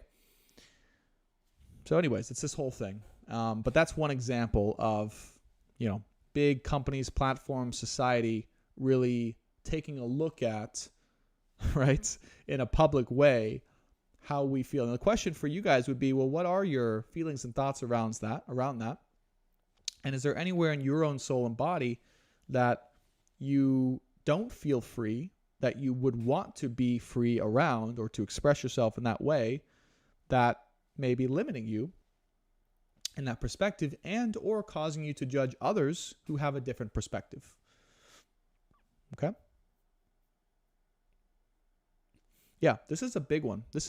And I know it's kind of an obscure topic, but it's a big one around the judgment. Speaking about judgment generally, and remember, anything with judgment, there's a lack of love or there's separation, right? Judgment around this whole topic, physical bodies, showing the physical body, promiscuity, sexuality, embracing of that in a public way. There's a lot of judgment and feelings around that, right? It's very complicated. I agree. Someone on TikTok says it's complex. I agree. And I'm not sharing an opinion either way. I'm just sharing, right, what I feel is happening energetically. That's for you guys to decide. But just look at if there is any judgment around that, why it's there, where it comes from. And also, right, again, if there is any judgment there, it's a place where there's an opportunity for love, both externally and within our own selves and our own bodies and our own freedom as well. Okay. And no, I will not be creating an OnlyFans.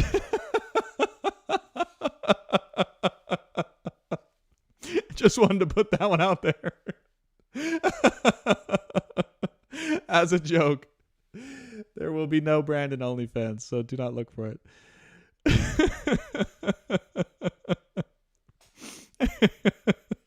Okay. All right, guys. Sorry, I had to put that one out there. All right, let's get into the full moon, and then we'll move on. Okay. So we're going to get to the exact moments of the full moon. So we have 5 degrees sun in Gemini, so we'd be in Sagittarius for the moon here. There we go. And we're going to go right to the precise actual moment, down to the minute that this full moon, this eclipse here is happening. Okay, so we got that. And then we're at almost there.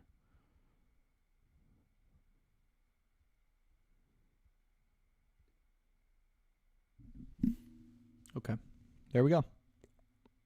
Look at that. So that down to the minute is on May 26th, 2021 at 4:13 a.m. On the 26th here is the exact moment of sun in Gemini at 5 degrees. Okay. And the moon at 5 degrees Sagittarius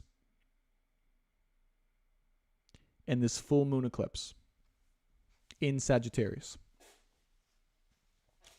Now, let's break this down because there's a lot going on right now at this particular moment. It's a major one, guys. I mean, there's no coincidence. I was like, this is the end of a chapter. It's culminating a lot.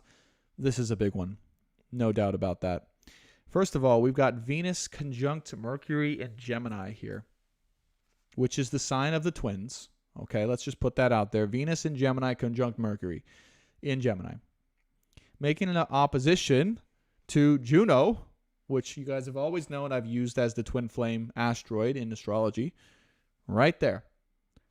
Big chapter regarding the twin flame journey, the twin soul journey, the relationship with this past life soul connection person coming to some type of culmination in a big way on a soul level. Karmic lessons fully completed, choices being made, choices being completed. Remember, we've been talking about this whole crossroads of, having to make a choice, having to choose ourselves, having to choose the path. There it is. This is the end of that. This is where you got to make your choice by, right here. The final chance, the final opportunity to make that choice of what ship you're going to be on, okay, or where you're going to be. And there is definitely a choice here. Okay. Now, remember, look at this, pretty close. Juno conjunct with the South Node here. And then also pretty close to, right, the South Node at least, the Moon and Earth. So this is in terms of relationships, past life relationships and past life karma within those relationships for the whole world. For the whole world. Coming to a big close. That is why this whole channel, which has been based on this True Love Collective and the Twin Flame Journey, is coming to a major close for the whole world. So karmic relationships, which have been helping to get people into a place where they're ready to be of greatest impact in their soul's alignment, is finishing on this day. I'm just going to call it right now. I don't know what's going to happen to signify that, but this is the end of that. So this truly is, by the way, and I had a feeling, but this is the last live stream that will be of this character, of this focus, of this topic, really. It's going to be very different from here on out. Always in alignment with the energies, but representative of this change here. Okay. So the main thing here is on this day, just want you guys to really look at the lessons, look at the blessings. Remember the blessing of Al Hakim?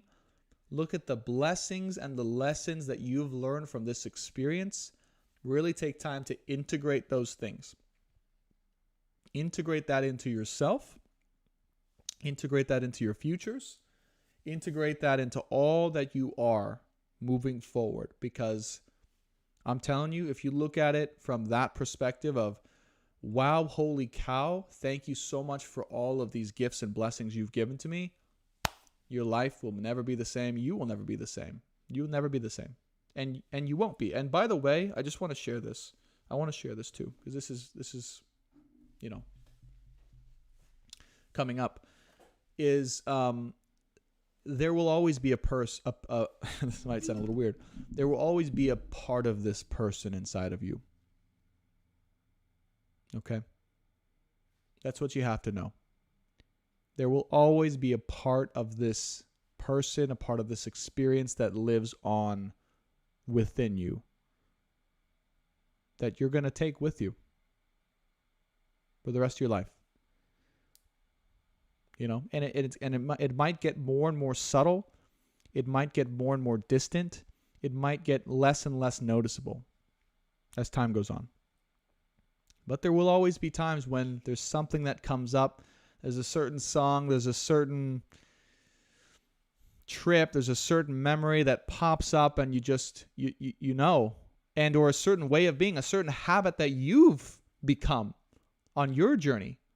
Like something or some way of being that you've integrated because of that person, because of those experiences that you wouldn't have done or been without them.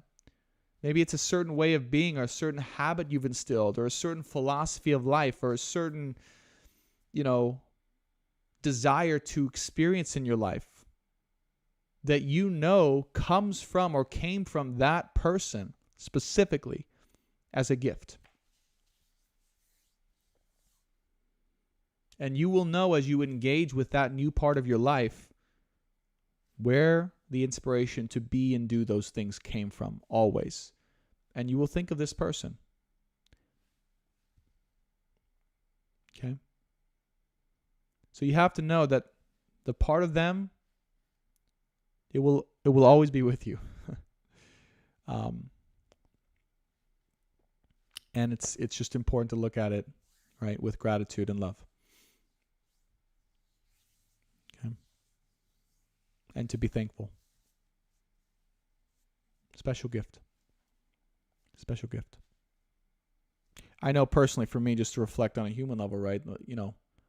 No part of my life will ever be the same if I hadn't have gone through this experience with this person. Not one part of it especially my future, and what I want, who I want to be, what I want to have, the experience I want to have, the person I want to become. Like, it's completely different than who I thought I was before this journey. And I'm going to take a second now and just send so much love, so much blessing, so much gratitude to her and this journey that we had. I mean, it's crazy. It's crazy to think about who I am now compared to who I was. And I know that there's truth in that for all of us listening too.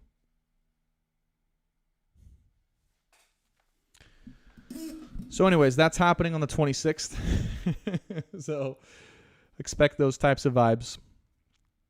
Closure comes to mind. Real closure. And let's move forward. That's about all I have to say for that. What did we say? We're going to go to the 30th, right? Oops.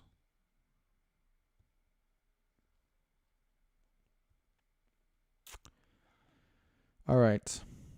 Wow. So on the 27th, Juno coming into a conjunction with the moon, square Neptune, square Venus, conjunct Mercury here. It's going to be a powerful week, guys. Expect life-changing stuff. Expect life-changing stuff on these 3 days here, okay, leading up to the full moon. Clarity, realizations, closure, truth, all these things, definitely. And I'm not saying it has to come from them. I'm just saying it's going to be shared with you in some level, in some way. All right? It does not necessarily have to come from contact with them. It absolutely does not. Probably won't, by the way. But there will be very strong closure and peace given, and clarity as well. So that's all happening there. Yeah, look at this. Chiron, that's where I was getting that. Chiron, I just saw this. Chiron and Aries trine the south node. There you go. So this is real, very harmonious clarity and closure to this chapter, this past life chapter for the Earth. South node, trine Chiron here. And making a sextile also to, wouldn't you know it, the sun and north node, right? So this, again, is the opportunity, once again, to integrate those lessons, those ways of being into your future. You guys see how this works? So it's a tremendous closure and healing from your past and the past circumstances, from this relationship, from this person, from the situation, taking those lessons, that closure, that clarity, and then bringing it sextile, opportunity to bring it into sun conjunct the north node in Gemini. How beautiful is that? The sun, north node, future, clarity, soul mission of light. There was a song that was given to me by chance today. I kid you not. I shared it with a friend. It's called Follow the Sun by Xavier Rudd. Listen to that song. It's called Follow the Sun by Xavier Rudd. I'm going to listen to that song all week because that is the theme song for this week. Maybe I'll start having a theme song on a weekly basis. It's called Follow the Sun by Xavier, Xavier Rudd. That is this happening. Okay? Okay. All right. May 20th or 28th, sorry.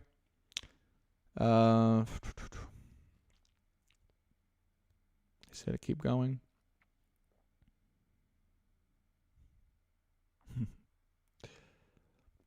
Wow, Moon in Capricorn, trine Lilith, expression of self fully, embodiment of self fully. I love it. Good day here. Real good day here on the 29th. Things are going to get real exciting real quick. Moon in Capricorn conjunct Pluto, trine Lilith and Taurus. This is like sexual freedom and expression to the max right here. Maybe some of you guys getting out there in summer. Okay, enjoying life. Embodying the fullness and freedom of your expression and sexuality and your own beingness. I love it. May 29th. Good times here. Celebratory times here. Okay. Good. At least the opportunity to do so. I feel generally good times. There's some, interesting aspects here. We still have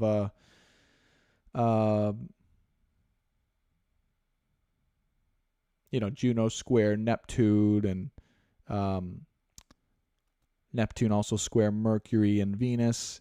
So, there may be some questions around, again, there may be some clearing up or some questions or some illusions around love and this whole situation that still are maybe lingering. But again, I get the feeling they're going to be fading away. They're going to be fading away. But the opportunity to enjoy here, really. And last day of the week here, we're going to cover May 30th here. Wow. And wow, look at this. Oh my God, I had to go to the 31st. Look at this, guys. This is amazing. We have the sun conjunct the north node exactly 10 degrees, 10 degree. Oh, the sound went out? Did the sound go out? Okay. No. Sound looks good. I saw someone on TikTok. Don't scare me. Let me know if the sound is still out.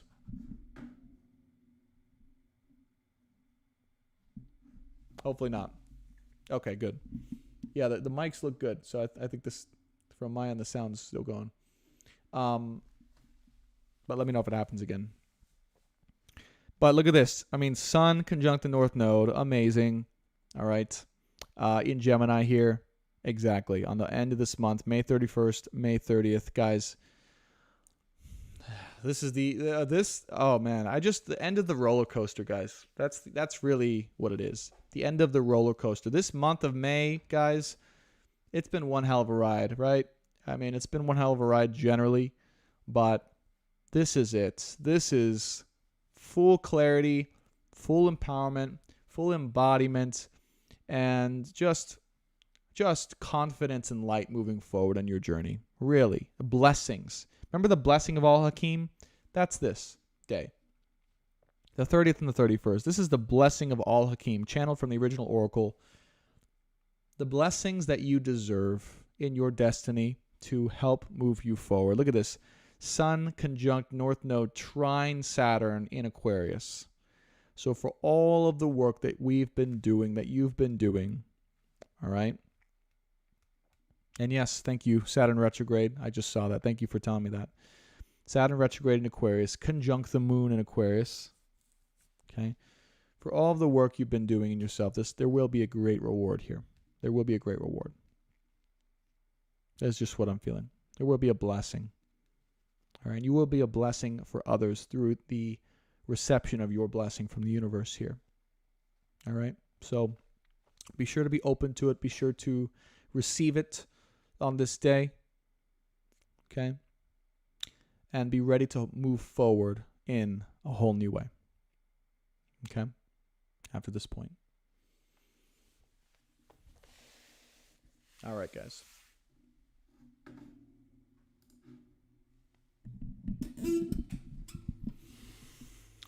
Ooh, oh my God, how we feeling?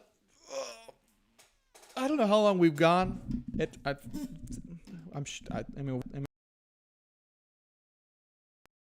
Are just about to hit 3 hours. I might have time and energy for a few questions. Not too many, guys. Not too many. This was a long one. This one took a lot. Let me just read some comments. And I don't think Sana's here, so if you guys have a few questions, I can look through them and just kind of see which ones are really calling or needing to wanting to be answered here. But let me drink some water. And if you guys have questions, not in your personal love situations, to be clear, but in and around the energies, anything I channeled today, anything you're curious about generally, yes, I am exhausted, TikTok, but thank you for asking. But it feels good. It feels good to exhaust myself, right? That's what I'm here for. Don't worry, Riri. It will be recorded on YouTube if you missed it. There will be 2 parts. Part 1, and this is part 2. And if you watch part 1, there'll be a cutoff point. You'll see.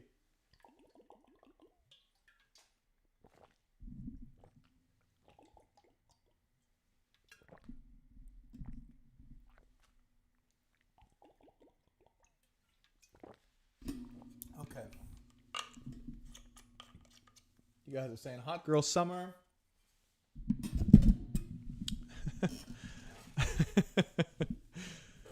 Hot girl summer. What else we got here? I'm going to move the screen here a little closer so I can see the questions without having to lean all the way in. There we go. That's better. Okay. Let me see. Let me read a couple questions here.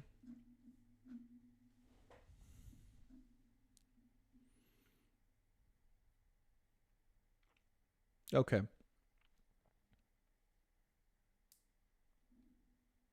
Sunpie says, what is the significance of the morph butterfly? I had a pretty significant dream, and I just want to know how that relates to you. So the butterfly is very, very significant in this collective. Okay. If you probably noticed. Couple things. So the butterfly seems to be a symbol that on an unconscious level alerts those who are part of this specific collective learning these specific lessons in love, particularly the twin flame journey that we've all been a part of, that they're a part of this group. So you may see people who are posting or have a blue or any butterfly in their name or their screen name or things generally. And what I've found is almost all those people that I've found who are doing that are on the same journey, on the same soul path, learning very similar soul lessons through love. And really what it embodies to me is it's what we're all, you guys are posting butterflies on TikTok, I love it. It's what we're all evolving into ultimately, right? And Spirit's been giving me the image of a cocoon. Like we've all been in this cocoon stage. Hey, Tabitha. This cocoon stage, right? Going through these trials through, again, the twin flame journey specifically, and now ready to fully unleash and to spread our wings fully, right? This is the graduation. You guys are wondering, right? This is the graduation, the culmination, the closing. Like this is when we're being asked to go out of that cocoon, break out of it, and to spread our wings. This is the moment. This is what we've all been working for and preparing for this week. Okay. And that's this collective. And so, yeah, I will continue to definitely, put out the symbology of the butterfly because it's just, I've found that people, when they see that, they know, hey, that's my group. It's kind of like a reminder on a soul level. All right. Now, the other thing that I will say about the butterfly, it's very interesting, is that there's almost, from what I've discovered, an opposite side of the collective. Okay. An opposite side of the collective, we can say the collective that our opposite or our twin or our counterpart has been a part of, that is more in resonance with a different colored butterfly.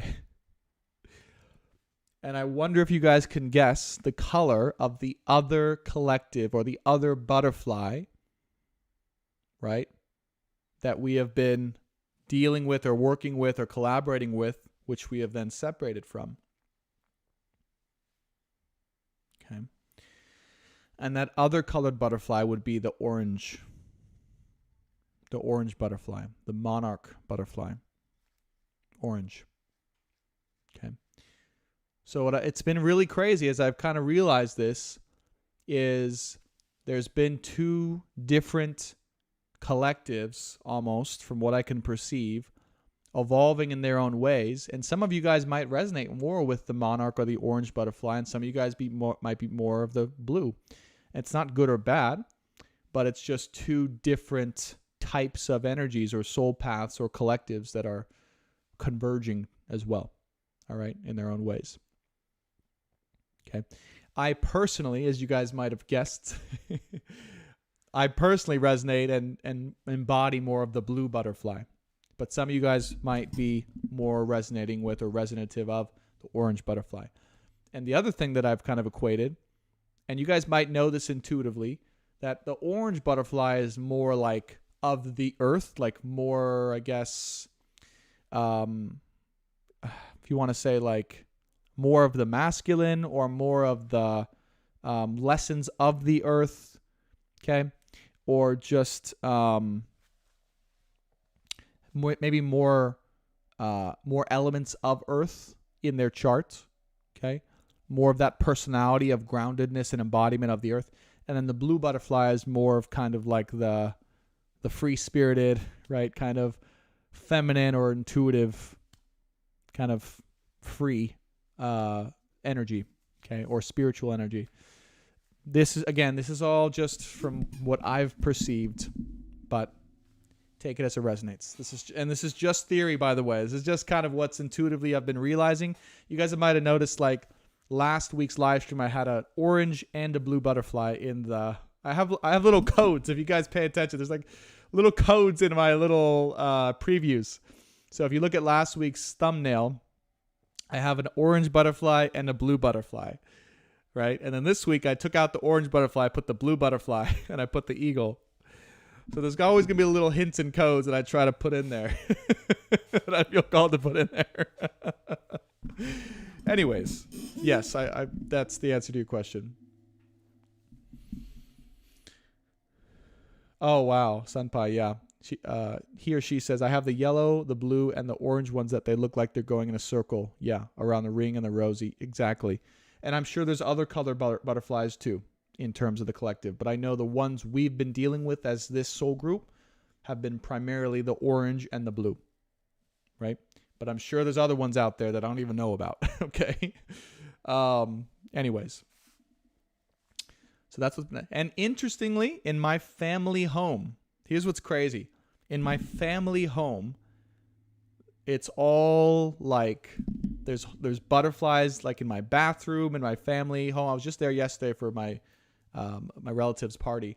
There's like butterflies, like orange butterflies specifically in that home. So it's just crazy. It's just crazy that it's always been there. Anyways, let me see some other questions. Riri, I do natal chart readings. So I actually just opened up sessions again for those. So I do recorded birth chart, soul, journey, natal chart readings, and then live one-on-one sessions. And then, as I said, monthly guidance containers where you work with me in a transformative container. You know, we develop a personal relationship of sorts for growth, and I give extended support there. So those are the three options to work with me.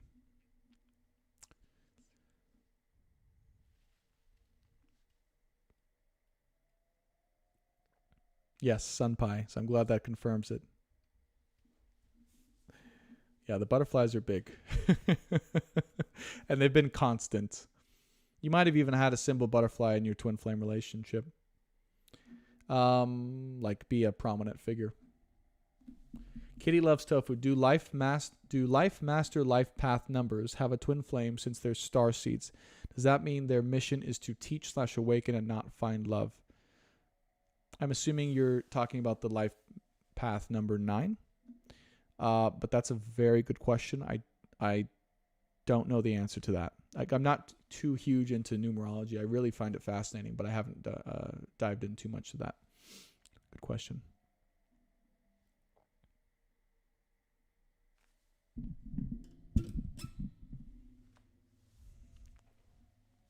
Okay, let me see if there's any other questions, and then we'll get off here soon. Good question, guys.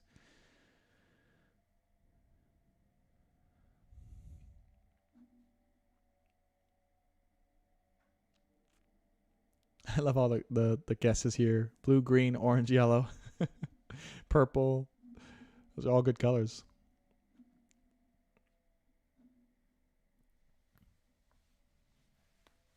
Okay, Soul Recovery Center says, so if twin flames around the world are going through this, does it mean that twin flames were never supposed to end up together? That is just meant for the lessons. You know, that's a really good question. Obviously, it's difficult, if not impossible, for me to answer that in a very certain, assured way, because we're finding out week by week, right? But what I really strongly feel, at least for the collective that I'm speaking for or with or in the journey of, I really feel that, yes, that is the case. That the twin flame experience for us was never meant to actually result in a actual harmonious partnership, right? To do work together with. I really don't. I feel that it was meant to come together for a specific period of time, to learn specific lessons, to make specific choices that were meant to empower us to be the greatest we can be. I really do feel like that. Okay. Now, that may not be the case for everyone. Okay. But I do in large part feel that that is the majority of people who have been involved in the twin flame experience, the true love twin flame experience at this time. Okay. And what I'm realizing in retrospect now, okay, is it's always been about the energy of what we've known we deserve in love and in life, right? So Spirit has been very consistent with this group, saying that we deserve the best of the best. We deserve to be in the greatest love experience of our whole life. And the confusion, at least for me, looking back in retrospect, has been saying, well, there is no greater experience in love than being with your twin flame, right? So in retrospect, looking back, I have kind of attached the best experience in love that you can possibly have to one specific person, to one specific connection. And that's just not the case. It's just not the case. And I believe that was the lesson. I believe the lesson was to say, look, regardless of who it is, I deserve the best possible experience in love, and I'm not willing to take anything less than that, even if it is a twin flame, or even if it is a deep soul connection, right? And now, that really is the true essence of freedom, by the way. To be able to say that and to not be attached to any one certain situation or person working out in a way you want, that's freedom. That's freedom. And as far as I can tell, that's been the lesson.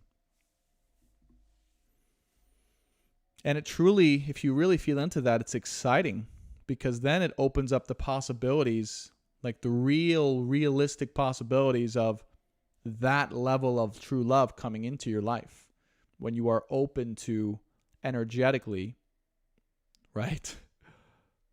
The energy of it, not necessarily the person. Okay? All right. Because again, all of the qualities maybe that you would have wanted that person to be or to become or to change into, right? That they chose not to, or they just maybe weren't even meant to embody, but you wanted them to, or you projected that upon them. Maybe that was because you desired or you felt into the energy of your actual person and you projected them upon this twin flame person. And when you meet this person who is the love of your life, truly, you will realize, oh, it was this person's energy that I was waiting for this whole time. And I never even knew it. See? But you had to learn the lesson first. We had to learn the lesson first.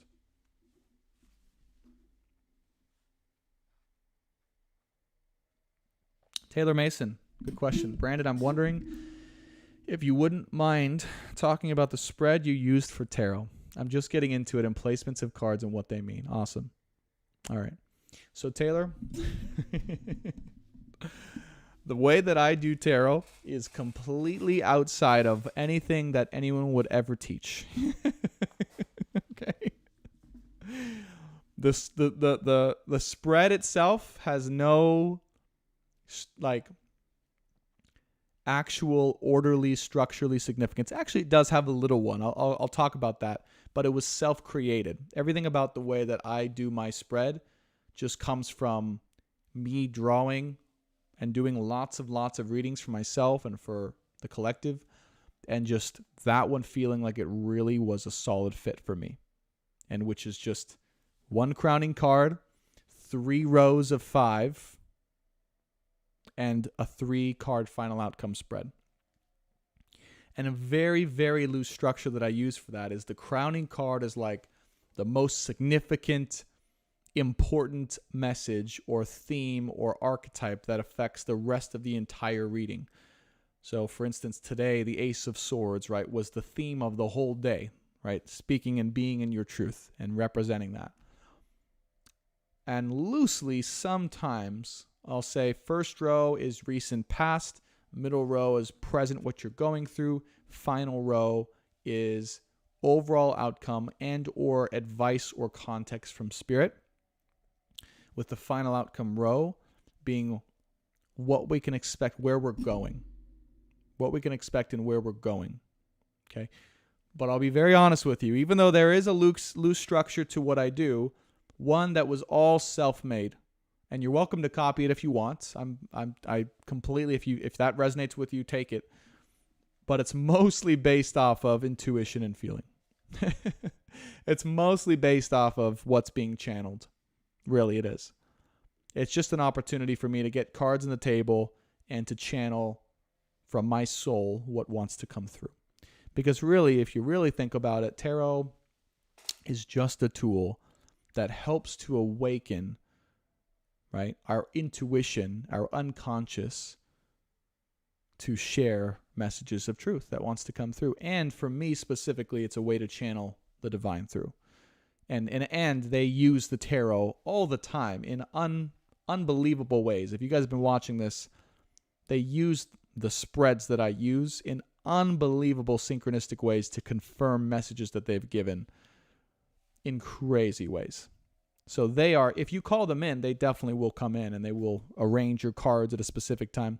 The other thing that I do, I don't know if you guys have noticed this as a little secret that I do, is after I open the ceremony, I call in the guides and I'm shuffling.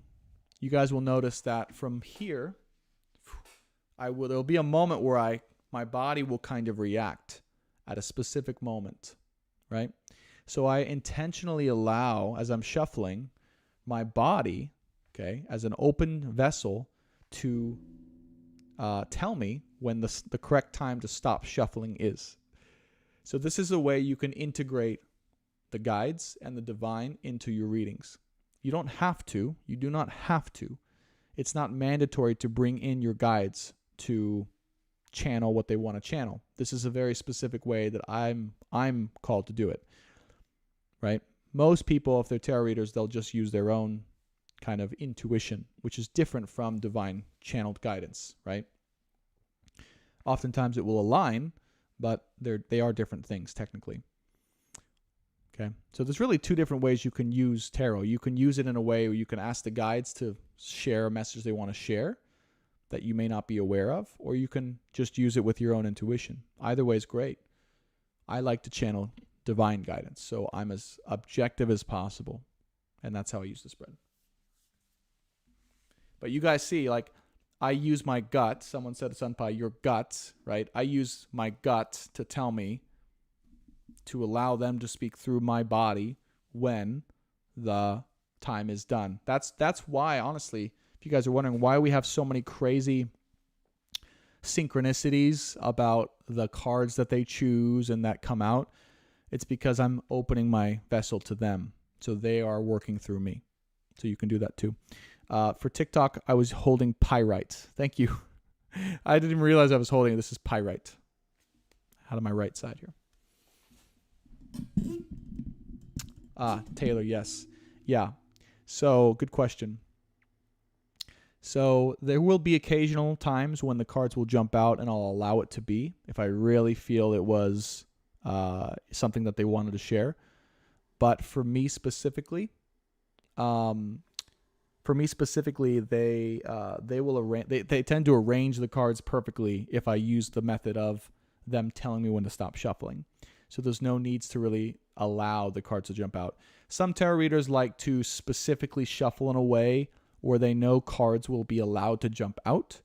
I prefer to kind of have more of a handle on the cards and just make it be all aligned, because I know that they'll come through and align it themselves. There's no need to allow. But sometimes, like I was saying, there will be cards that jump out on occasion, and they are of significance too. So I will allow when that happens. You're welcome. That's awesome, Taylor. Yeah, you probably have a gift with that.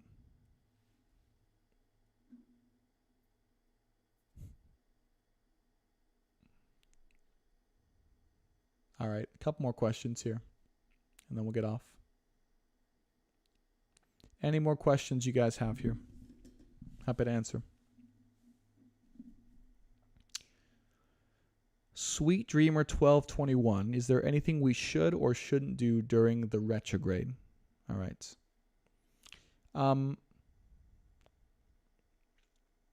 So there's definitely not...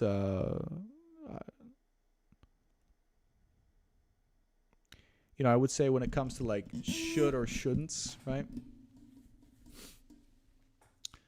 I wouldn't say there's anything you should specifically avoid doing. All right. If you are feeling like you want to do those things, oftentimes people will get lost or caught up in, well, in a retrograde, I shouldn't do this specific thing, or it's not correct if I do that. And it's like, oftentimes that can just confuse people. Oftentimes, even like, for instance, in a Mercury retrograde, it will feel really good in alignment for me to start a new project or to sign a contract or right? So the rules that we hear, they can just get in the way sometimes. But what I would say is the opportunity that a retrograde presents, okay? So moving away from like restriction, but the energy of where it wants to go is in contemplation, all right? Contemplation is the most powerful tool that you can use to move forward during a retrograde specifically, because it gives you a different insight into particular areas of your body and your life. Okay. Also, meditation and transmutation, they're saying specifically in this retrograde, will be very transformative. So if there is any way you can do meditation regarding transmutation of energies in your body, in your auric field and your chakras, and contemplation, okay, of what you want, who you are, and where you're going. Those will all be very powerful things during this retrograde that I would focus on, okay, if they're feeling really good for you.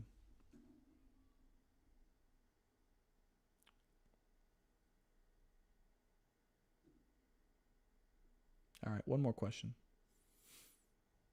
Then we'll get off here.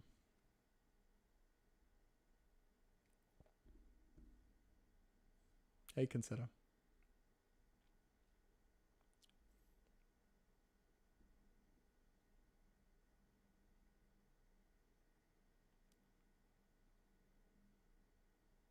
Okay.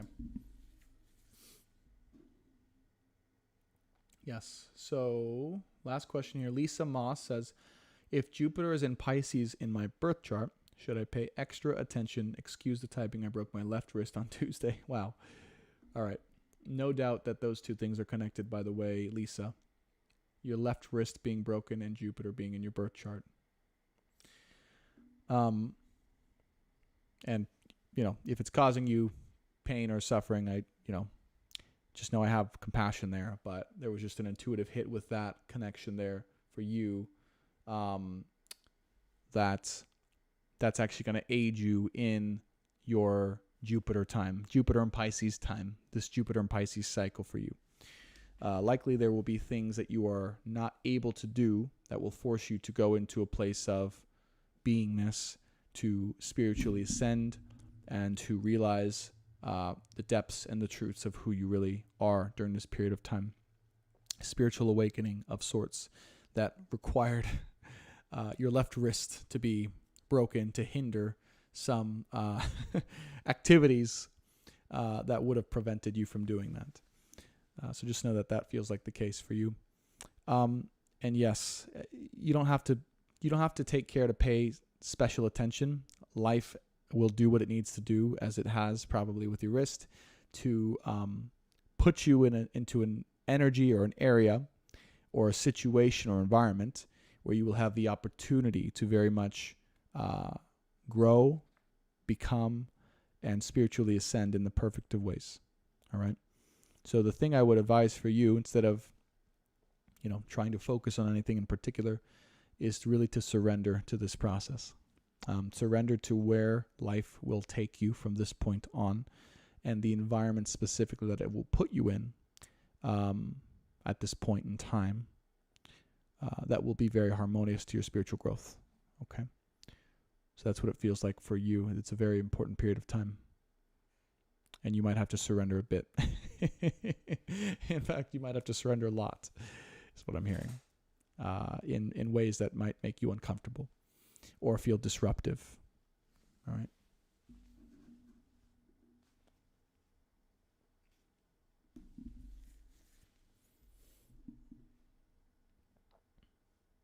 All right. I said that was the last question, but Kirsten, you did ask a really good question. We'll see how I'm feeling after that, but this also could be the last question, but I did want to answer this because it is a really good question. And it looks like people want to know as well. Kirsten says, is there anything we should look out for that would distract us from moving forward on our soul's mission? Also, any advice on how to best harness our mission with confidence and clarify? Very, very good question. Let's see what I can do to answer this. You're welcome, Lisa. And yeah, Lisa's answer, right, for all you guys might be happening for Jupiter.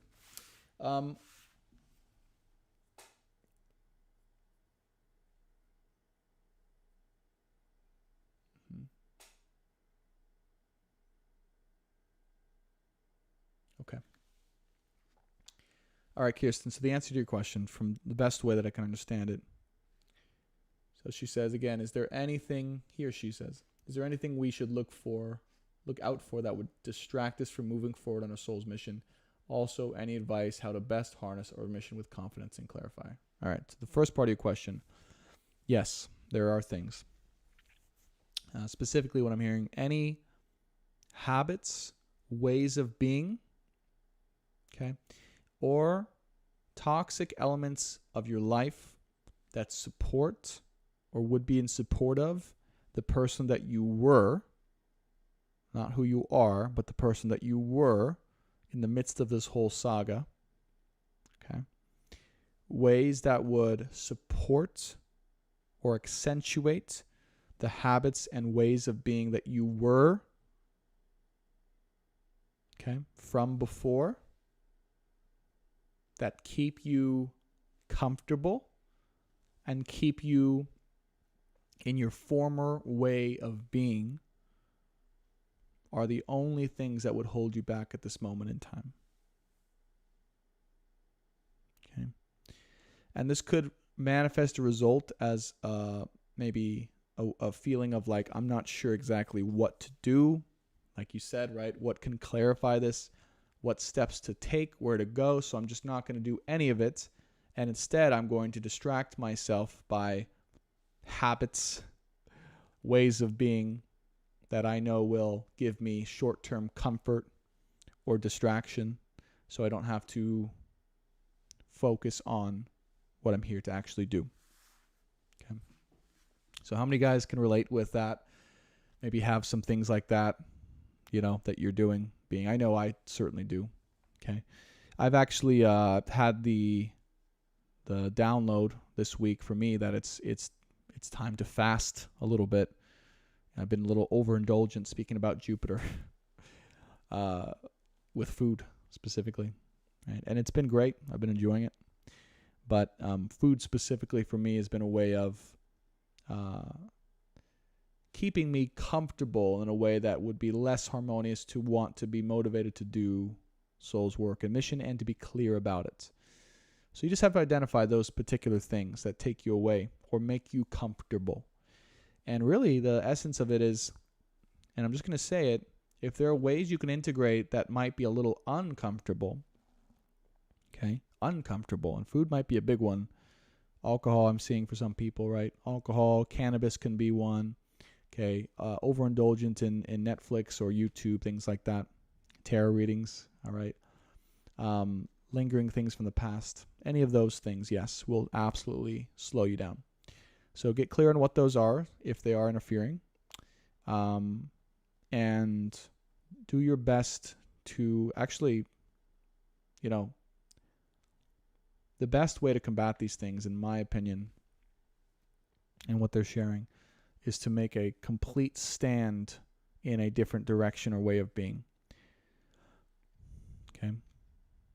And this may be harmonious for different people, but when it comes to, for instance, habits, food, things like that, it's actually making a temporary big shift in those ways of being in a different direction that will help to spark or get you moving in that new direction. Does that make sense? So it's not saying like, well, I'll just kind of cut back on this thing, or I'll just do it every once in a while, or I'll just do it once a weekend, right? It's saying, you know what, for a period of 3 months, I'm going to completely eliminate that thing, or I'm going to shift my diet, or I'm going to shift my way of being in this direction, and just see where it goes. That's one way I would recommend. Okay. Now, as your second part of your question here, that new way of being, right, that elimination or that change or that commitment or that shift, that will lead you into further clarity, to answer your second part, into your soul's mission. So the main problem is right now, there might be a tendency for people to feel confused or lost because of the things that are distracting them currently, the ways in which their environment's distracting them. And therefore, there's no clarity given on an intuitive level because those things are blocking it. So for instance, if you are, for me, for instance, right, overindulging in food or good food and not really paying attention to, the quantity and the ways in which the macronutrients of what I'm eating, that in some ways blocks both my motivation and clarity as to what I want to put out and do. Whereas I know if I was stricter with it, or doing some fasting in between, or, ate in a certain way that resonates with my body, that I would be much more easily aligned with what I'm doing or want to do with work. So anyways, it's just what ways can you be a little bit uncomfortable at this period of time or give up to help give you clarity and to give you progress and motivation towards those things. Okay? That's what I would say. And this might, I see someone on fasting, I think is actually a really good one. Just generally, that for me, it really helps, right? Whenever I want a big shift in my life, right, I'll do a couple things. I'll share with you the secrets, right? I'll go on a little fast, like a 3-day fast, okay? Or I'll take a little trip to, the nature or the mountains or something like that. I'll do some fasting. And sometimes possibly I'll take some psychedelic mushrooms, okay? And these 3 things for me combined kind of totally reset my perspective and my motivation to head in a certain direction. And to be honest, that might be something that is calling out to me right now. So anyways, hopefully that was helpful. That's what I would say. That would be my advice. Okay.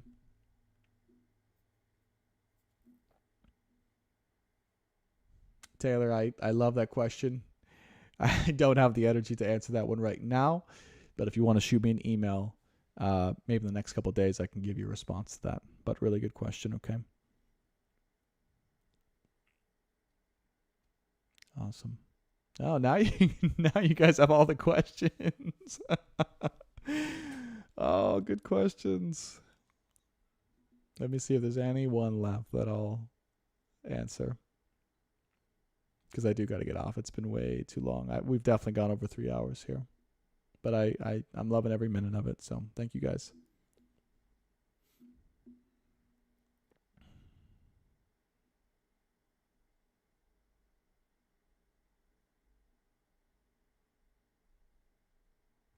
Okay. Raw Wolf. I'll answer Raw Wolf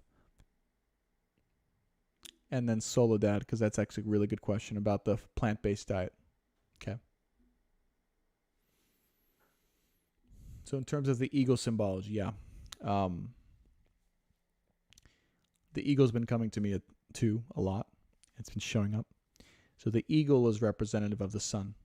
And it goes way back into there's just the ancient Egyptians, right? Use the eagle. And I'm not sure exactly of this, so forgive me if I'm incorrect in this. I might be wrong or off. But Ra, the sun god, was typically represented as the eagle, and the sun being the illumination or the truth of higher perspective or higher wisdom. And that's been a figure that I've been really resonating strongly with lately. And there's been images of that and all sorts of symbology. Even frankly, right, the Egyptian Nazi symbol that the Nazis took. The Nazis actually used, by the way, it's kind of crazy and, just take it as it goes. But the Nazis took the eagle and they took the symbol, this Egyptian four-way glyph thing that has been used for thousands of years. Actually, the Chinese used it as like a four-way foundational symbol for internal power and beingness. That came from Egyptian culture, and it's actually the little four-way Nazi glyph symbology that Hitler took with the eagle as a representation of Nazism. But it has roots way before that, right? So that's been showing up to me. And I'm like, well, that's awesome. I'm not going to promote it in that way, though. Just the connotations are too extreme. The eagle, the Star of David has been a prevalent one in the star. So it's all representative of, again, truth, the eagle specifically, truth and sun, which is light or illumination and messages of truth. Okay. And freedom as well with the star. So those are all very prevalent symbols and meanings that go back way deep, thousands of years, that keep showing up with me and are channeled, and also in people that are helping me in this collective, keep getting the same symbols too. So it's clearly a thing for this group. But to the best of my knowledge, that's what it represents. And if you watch, if you go on Gaia and you watch, I forget what it's called exactly, but the symbols of time or the representation of symbols, they have a whole thing on this. And when I watched this, my mind was blown because it was the same symbols that kept showing up. And then in terms of the plant-based diet question. Oh, that's awesome, Raoul Wolf. Yeah, that's really cool. Soledad manifested it. I'm glad. I'm getting manifested here. Do we need to have a plant-based diet in order to reach a deeper spirituality? All right. This is a really good question. You guys ready? All right. So the answer, of course, is always yes and no. Okay.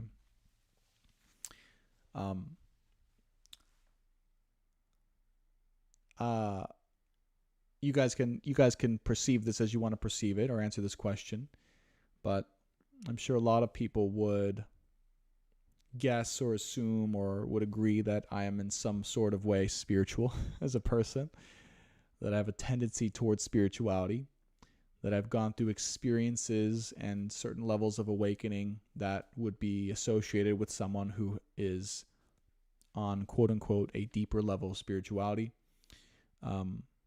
And I have never, and likely, not going to say never, but likely will never follow a strictly plant-based diet. Okay. Maybe this is something that's holding me back. I don't think so, though. And the reason why is that my body, my vehicle, my vessel, was perfectly engineered to be very compatible with certain types of foods, certain types of macronutrients, certain qualities of foods. And for me, animal products gives a very specific and certain level of vitality, awareness, and energy that I do not have if I were to follow a plant-based diet. Okay. Now, me coming from a background of studying all different types of diet, including vegan diets, including plant-based diets, including keto and paleo and all the diets, I've tried many of them. I've tried veganism. I've tried plant-based. I went for a month or two with just eating potatoes. And for me, I noticed a couple things. One, I gained no more levels. No, it was specifically around, it was because I was just getting into spirituality, by the way. I gained no more awareness on a spiritual level than I was before. And two, I felt really lethargic and less, like more foggy, less sharp than if I were eating animal-based products. Okay. Now, there's a caveat to that. There's a caveat to this. I want to be very clear. All right. Because one, all of our bodies are made differently. So I cannot say that this is the truth. There is no one best way of eating for everybody out there. All right. My body works very differently than your guys' body. And you have to find out the proper fuel for your vessel, your physical vessel, for it to work in the best of ways. A couple caveats to this. Okay.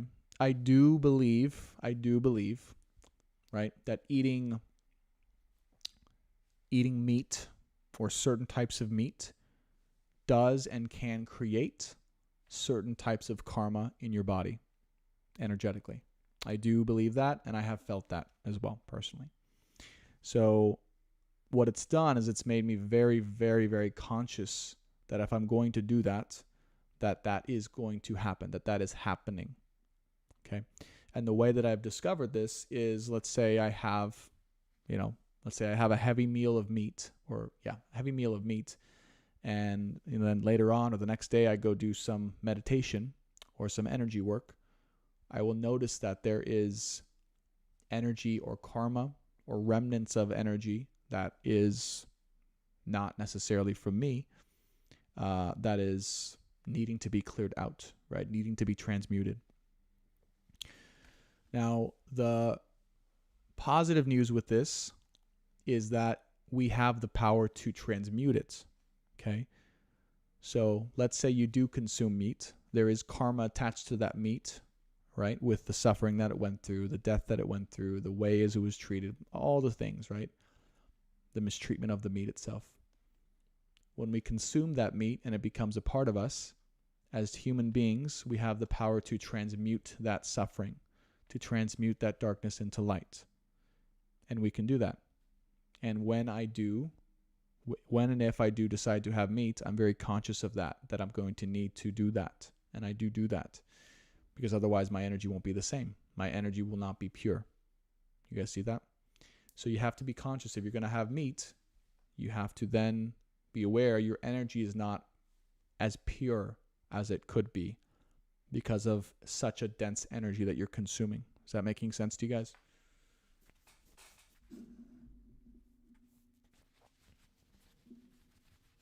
Okay. That being said, okay, obviously, I really don't believe that there's anything wrong with consuming animal products, especially if you are conscious of this. And as Sunpai just said, if you have honor and you have love as you consume this food, as you consume this meat, and the closer you can have a relationship with this meat as you consume it, all right, the better off you can transmute it for the greater good of everything. By the way, I just want to share this. The meat itself, you can create a very special relationship with it. Okay? Because let's say your vessel, like mine, it just physically runs better off with meat. This is something I've really been contemplating a lot, as you guys can probably feel. I've been contemplating this particular a lot. Because I'm like, my vessel runs better with meat. There's no doubt about it. I feel better physically when I have meat in my diet. It just is the way it is. Okay? And I've tested this many times. But I go, well, energetically, though, what the hell? Well, look. Here's a way you can look at it. That meat, the spirit of that meat, the energy of that meat, it actually wants to be a part of you. Because inside, it knows that you have the power to transmute that meat into the light, the energy of that meat into a greater purpose overall. So one thing you can do if you do decide to consume meat or animal products, is you can consciously, energetically share with this meat and have that connection of, hey, thank you so much, meat, animal, cow, whatever it is, chicken, for your energy, for your life. I'm going to use this to be of greater service for the light, for the world, for people, for the world. You guys see that? And I promise you that that meat will be excited to be inside of you. Maybe that's a little weird to say, but that meat will be thrilled energetically to be a part of your vessel because it knows it's being of service. Do you guys see that? Do you guys sense the difference in that approach versus, you know what I mean? Kind of just consuming it without being aware or conscious of any of this. So that's the approach that I've come to when it comes to meat. And yes, also very much aware that it has this heavy karmic effect. Okay. Now, I will also share, as one last caveat, when I was first Reiki certified or Reiki indoctrinated, where they this is 2016, 2017, where they, right, opened the energy up within me and I first started talking to my guides. The first thing that my guides told me, I'll never forget, in that particular moment, was to stop eating meat for a period of time. Okay, which is also the reason why I went on this whole no meat exploration for a little while, and alcohol. So they said no meat, no alcohol for a period of time, which was very hard for me because I was eating meat a lot. Like, it was very heavy in my diet, and this was before I was aware of any of this, right? So I would say if you want to perhaps make it easier for you to clear out, cleanse, and be really connected with your own soul and to raise your spiritual awareness, if you're not at that level where you're like, I want to be more spiritually aware, then I will say that maybe not eating as much meat or eliminating it completely can help with that process. But again, in my opinion, if you are already on the level that you want to be and you have full awareness and consciousness and you can feel energy and you know what you're doing, then meat it can be used as a tool in that way. Okay? So I hope that makes sense. I know that was a little complicated, but that's my answer for you. And if you are going to eat meat, I will always recommend, I mean, if this is possible, getting it 100% grass-fed, preferably directly from a farm that you know cares for the animals in the right way. And they do this. They have farms you can actually order directly from a farm, grass-fed, 100% grass-fed, where it's free range. They treat the animals well. There's love for the animals, right? Versus anything from a factory. That is, I mean, and again, it's just the level of karma you want to ingest. Because if you get one from factory, it's like there's so much suffering, right? There's so much suffering that goes on with that. And it's just not wise, I would say, to put yourself through that, okay, over and over and over and over. Okay, it's not going to kill you if you do ingest that, but you're going to have to do some energy work to clear that out, some transmutation, a lot of transmutation for that.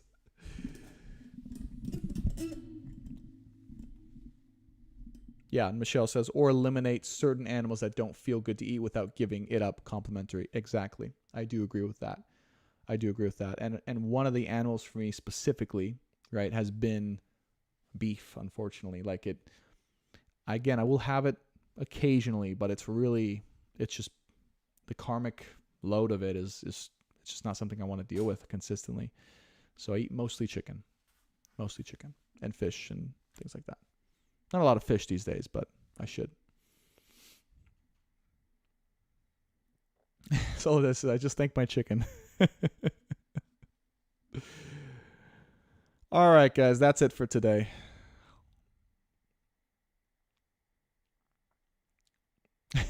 Up to you, Tarot.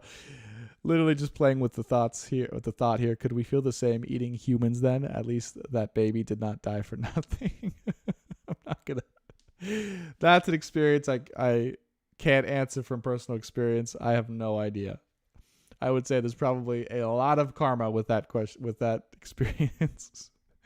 So I'll leave that there. Okay. Good questions, guys, but I got to stop it here. All right. Last couple announcements here. Thank you guys so much for all the time. I think we've gone over 4 hours. What a crazy live stream. But thank you guys if you stuck with it the whole time. I appreciate you. If you haven't subscribed already, please, and you want to be part of the Soul Tribe, we'd love to have you. No pressure, but go ahead and hit that subscribe button. And do me a favor as well. If you did enjoy and get a lot out of this content, hit that like button. Helps the YouTube algorithm find and guide more people. I would appreciate it. Finally, if you guys want a personal session with me, those are now open once again.